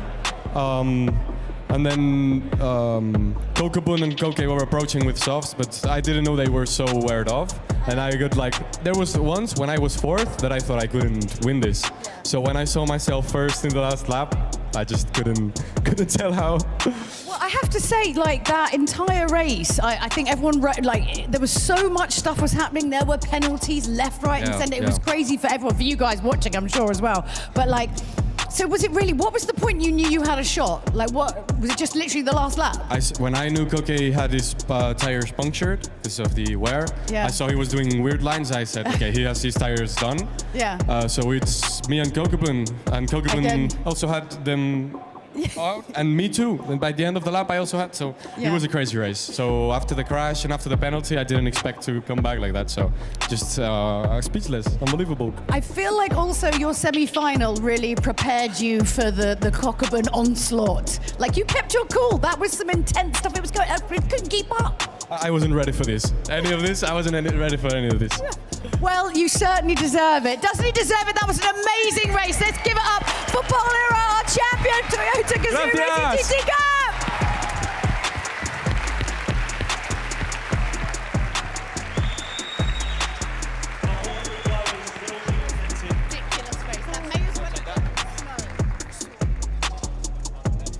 Well, all 3 drivers will be presented with this special Kinto helmet as well. That's an absolute work of art, isn't it? Yeah, not bad, that, is it? I mean, I'm wondering where mine is. I asked mine was here and they took it, so very upset now. By the way, if you're wondering just how spectacular the race was, we actually ended up breaking the microphones, which is exactly why we've got these ones now, just to make that clear. Unbelievable, though. What an end to the race. What a drive from Pol Jura, Kokibun, and also Coque López. Commiserations, though, crucially for Jose Serrano. Very, very unlucky. Yeah, I mean, I was quite convinced we were going to see a 1-2-3 from the Spaniards here today, but I think a very impressive performance for everyone on display there, and Kokibun as well. I think you must feel a little bit scared seeing everyone around you has the same flag. Oh no, they're all going to team up on me. But a great job and an experienced drive from him. But I didn't expect us to have the tyre fall off towards the end. Everyone's skating around, as Jules rightly said. It was pretty much just the same as the Repechage race, wasn't it? Everyone just trying to stay in control. Unorganised chaos. I think that's what that was, to be honest with you. Spectacular, though, from Pol Jura. I mean, this is his first season in the GT World Series. Comes to Amsterdam, manages to get a win in the Nations Cup. Comes here, manages to win the Toyota GAZOO Racing GT Cup. Just unbelievable form from him, and timed it really, really well. Just right there when it mattered. It wins these live events, refuses to elaborate, leaves. Let's have another look and see if we can piece together exactly what happened here on the final lap. So Lopez gets it all out of shape through turn 2. Then you can see Pol Euro going through. That was just such a big moment there for Lopez that just defined the race for him. I have no idea how he caught that. I mean, you see that man was juggling. And I know in those situations, you very rarely save it. So he did a really good job to keep that there. But absolutely over the moon for Pol Euro. It means a lot to man. To win in front of your home crowd, very, very special feeling. I mean, the noise these guys are making are the reasons we have to go into the soundproof booths.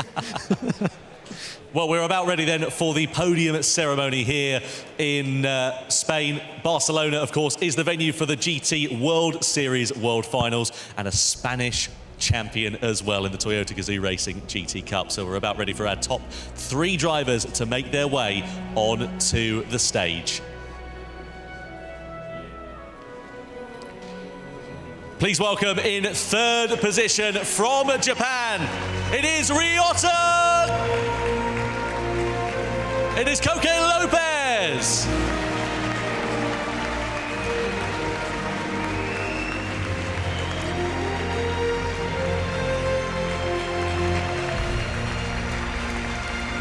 In 2nd place in the Toyota GAZOO Racing GT Cup, please welcome from Japan, Ryota Kokubun.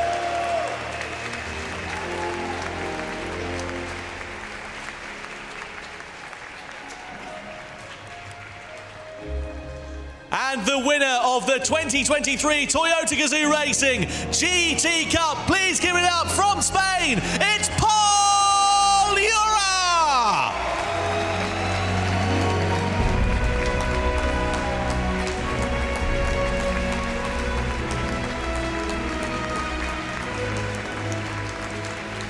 And now we ask for your respect, please, for the Spanish national anthem.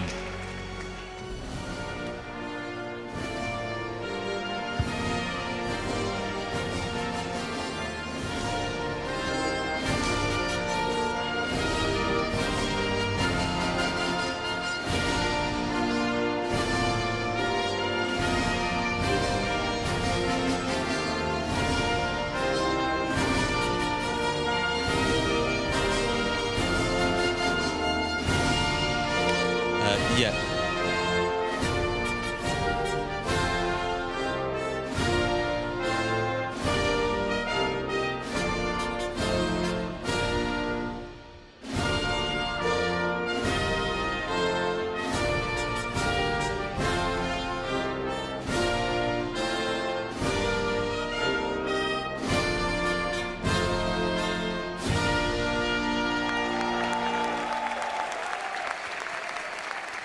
A huge round of applause for our top 3 finishers in the Toyota GAZOO Racing GT Cup for 2023. And now it is time for the podium trophies to be presented.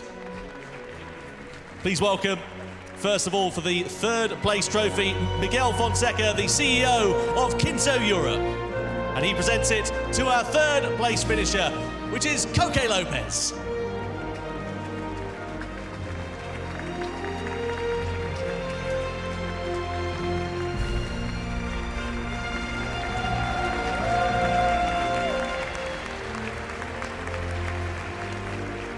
Huge congratulations to Coque López. Now time for the 2nd place trophy to be presented. And it is presented by the Gran Turismo series producer Kazunori Yamauchi. And of course it is awarded to Ryota Kokubun.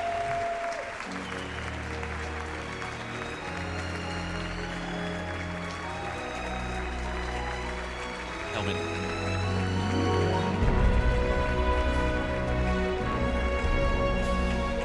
And now time for the 1st place helmet to be presented to our champion. It's presented by Mr. Miguel Fonseca, the CEO of Kinto Europe, and it is awarded, of course, to Pol Euro.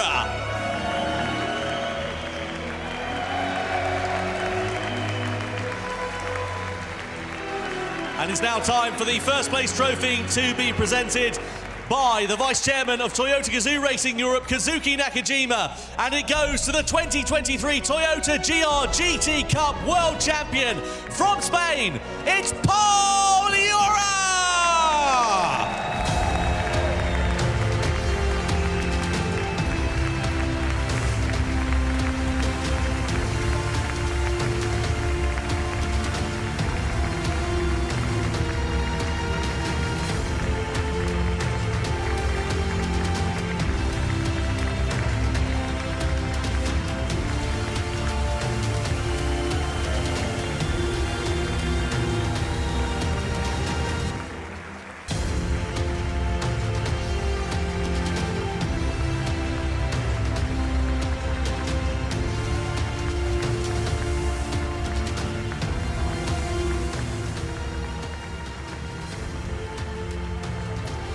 Well, well, well. Here we were thinking that a snow race for Repechage was going to be the spiciest moment of today, and yet no, not at all.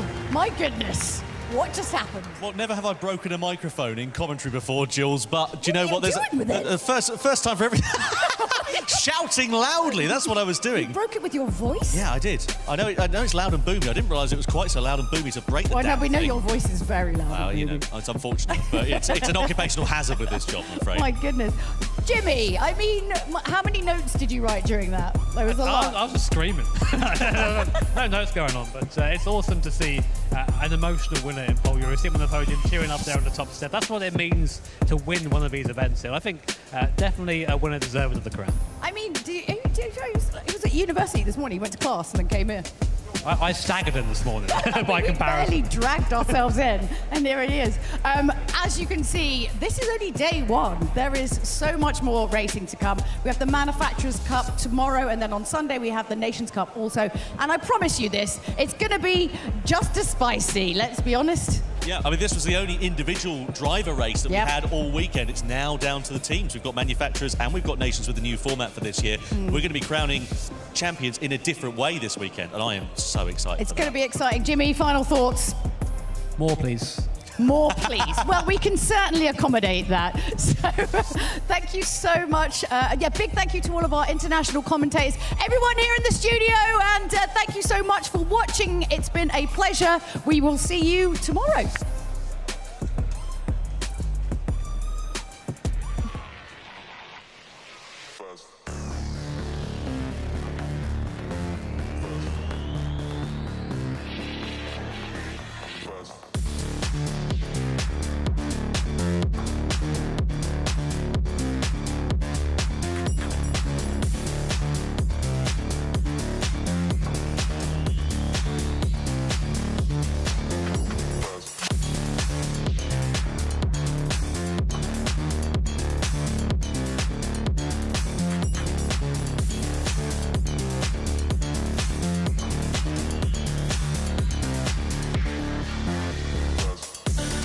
PlayStation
Ladies and gentlemen, a very good evening. Welcome to Barcelona for the Gran Turismo World Finals in 2023. And welcome to the Toyota GAZOO Racing GT Cup press conference. What an incredible evening's worth of action we have had. 3 drivers battling it out right until the final lap. Only one could be crowned as the champion, though, and that, of course, was Pol Jura. Also joining him on the top steps of the podium, we have Ryota Kokubun and Coque López as well.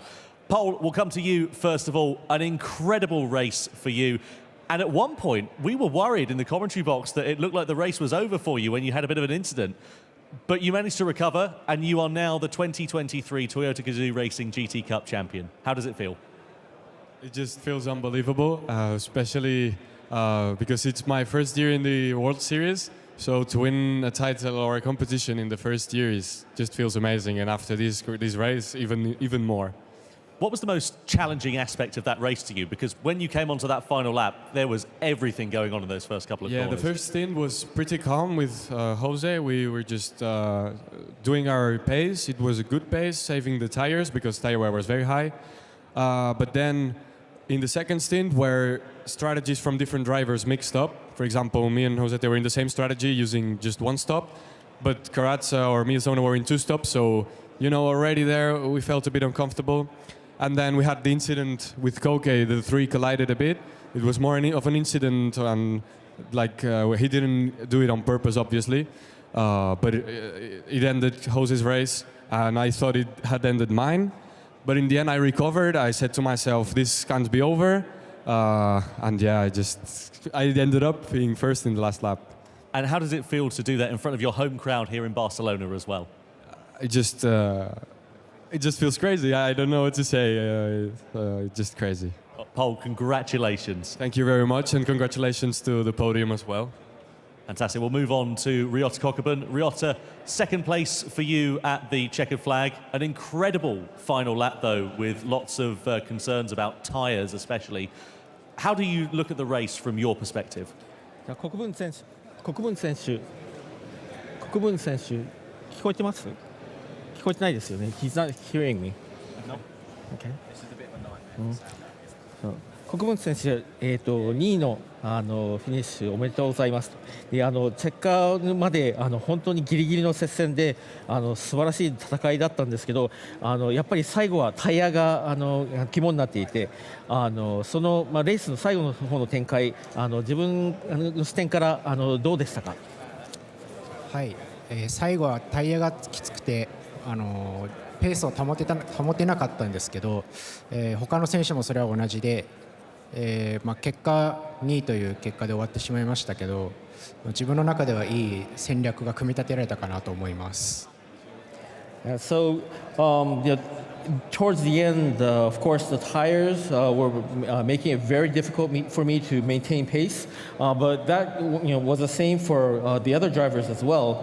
But I was able to maintain my strategy that I had set in the beginning and just stuck with it. And when we head into the rest of the weekend for the GT World Series, does this podium finish give you confidence? じゃあこの今週末の他のレースへの展望はこれでどうでしょうか。今回こうやって表彰台に立てることは次のレースへの自信にはつながっていますか？はい、表彰台に立つのは本当に久しぶりなので、次のレースにもこの経験を生かして頑張りたいと思っています。Yeah, it's been a while since I've been on the podium, so I want to use this experience and make the best of it in the races to come. Ryota, thank you very much. Thank you. And now let's move over to our third place finisher, Coque López. Coque, third place for you at the checkered flag. A very, very busy race for you, though. How do you feel after finishing in third place? Are you happy, disappointed? What's the emotion? I have a mix of feelings. Of course, I wanted to win, and it was my main target. I'm also sad from one side because this is the only competition I didn't win yet, and I really wanted to do it here in front of our home crowd. But yeah, at the same time, I'm also proud of myself because my pace was really, really fast. I didn't even expect to be as fast and to be managing so well the tires while it's still going fast. And yeah, it's also a shame in another side what happened with Jose and Paul. I wanted to try there because I knew in the end I would have a puncture, and I knew also if I didn't get as soon as possible P1, I wouldn't get the chance to make the gap. Yeah, it was a shame that when I made the move, I slided going on the throttle, and that made my car collide with Paul, and also Paul then collide with Jose. It's a shame. It is what it is. I'm so sad also for Jose because he deserved to be here with us. Also happy that the stewards are starting to get more strict on this kind of moves because I think it will just be better for competition. Well, it's a fantastic result to finish in third place with such a high level of competition. Would you say that you enjoyed the race, though, from your perspective? Can you repeat, please? Would you say that you enjoyed the race from your perspective? Can you? Are you higher? Oh, no problem. I will say. Would you say that you enjoyed the race with all the battles and? I don't know. It's a thought question. I always enjoy driving, and also when we have these nerves and this feeling that your heart just goes faster than usual. I've enjoyed just watching myself going so fast because, as I said, I didn't expect it. But from the training, I've been feeling very confident. Also enjoying, of course, some of the battles I had, not just this try this move with Paul and Jose, but also one funny battle and overtake I had with Baptiste, middle of the race, because we had different strategies. But he defended, and I made it as much as I could, and I had to try to not lose time because we got in different strategies, as I said. And yeah, I really enjoy it. I'm just happy because we are very strong in the Spanish team for Sunday, and that I think that's a good thing as well. Absolutely. Good to look at the positives for the Nations Cup. Thank you. Perfect. Thank you very much, Coque. Now I'd like to open it up to questions from the floor from our media who are in attendance here in Barcelona. So if anybody has any questions, please raise your hand. Hello. My name is Keith Nelson from Men's Health. Congratulations on the wins and all the competition.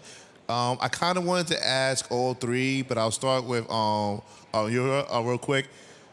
This is a very high-intensity kind of game, a lot of pressure that comes to it. What kind of practice do you do to keep yourself focused and not let the pressure get to you? What do you do to do that? Well, I am actually studying in university as well, so practicing at home was a bit hard because I'm also in the competitions from Saturday and Sunday, so this gives it even more value to the win because I wasn't expecting this. I trained, but I couldn't train as much as I would have liked. But yeah, when we train, we try to first, or at least I try to first find the speed, where is the speed, and then focus more on things like tire wear, fuel consumption, and try to build up a strategy, you know? And then that's it. And here, pressure just comes and goes. Sometimes you control it better than others. But I have to say that starting in front in a race, either first, second, or third, gives already much more comfort than starting mid-grid or at the end of the grid. Lopez, same question. How do you keep the pressure down and keep your mind sharp and focused? It's actually something that depends on each driver. In my case, I try to be focused always. The most important thing for me, which is strategy and so. Then when you are here, you know everything can change. The strategy you prepare might be not good enough because you have also traffic and something you didn't expect at home. But then you also have to handle the pressure. And yeah, something that Paul did very well today. Also, of course, congrats to him because I'm very happy that in his first Toyota Cup he gets the win. Also to Ryota because he did an amazing race. And yeah, that's it. I think it's quite important to not just be fast at home, but also be able to be a kind of driver that can hold and keep pressure as good as possible. And Kokubun, that's how you say your name, the same thing question. How do you maintain, a good like mental state and mind state and keep the pressure down for yourself? 国分選手にも同じ質問を聞きたいんですけど、すごくやっぱり厳しいレースの中でプレッシャーがすごく高い環境にいるときに備えるためにはどういった練習とかどういったトレーニングをして自分の集中力を保つようにしているんでしょうか。はい、とにかく、考えるよりも走ることを優先して練習しています。やはり経験を積んだ人には勝てないと思っているので、自分もそれなりの経験を積むために、たくさん走るというトレーニングをしました。So, I try not to think about it so much when I practice. It's really about having that experience to be under that pressure, and not break under it. So that's something that I try to just keep my cool whenever I practice, as well as when I do actually race. Perfect. Thank you very much. Any further questions from the floor? Rira and Lopez, I was just curious, you performed here in front of a hometown crowd. How was that for you to compete and take home first and third, respectively? To compete at home is great. Feels very good, especially with the crowd, knowing that the crowd is supporting you and hearing the cheers from the back. It is really cool, and especially after getting a result like first or third, just even a podium, and at home is crazy. I think that's something that you really enjoy. I was really looking forward to be here, not just for racing, not just for feeling the pressure, but also for feeling the love from the crowd. That's something I already experienced in 2018 in my very first Gran Turismo event. It was amazing. I knew it could be again this year, and I think we both also, Jose and the Spanish guys racing Manufacturer Series, still have some more chance to enjoy from the love of the public. Thanks.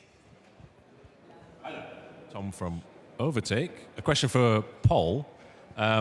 Did you strategize with Jose before the race? Were you working together with him, or were you just simply racing hard? We actually said to each other, let's see what happens. If you're faster, go.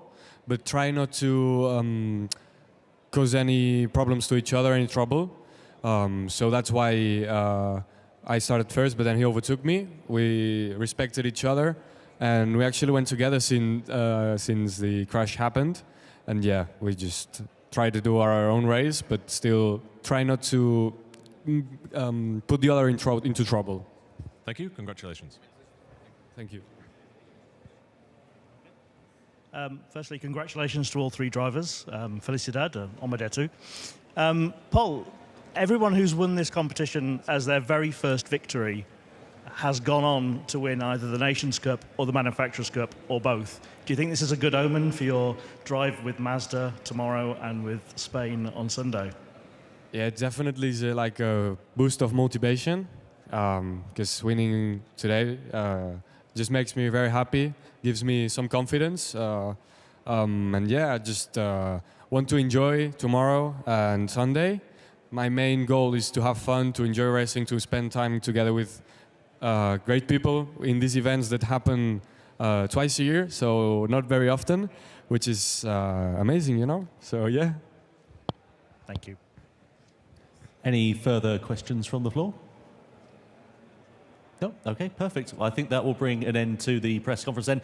Huge congratulations in third place, Coque López, in second place, Ryota Kokubun, and the 2023 Toyota GAZOO Racing GT Cup champion, it is Pol Jura. Many congratulations to you three drivers. Round of applause, please. And thank you to everybody who has joined us at home on this press conference as well. We'll be back tomorrow with the Manufacturers Cup at 7 p.m. local time here in Barcelona for the GT World Finals.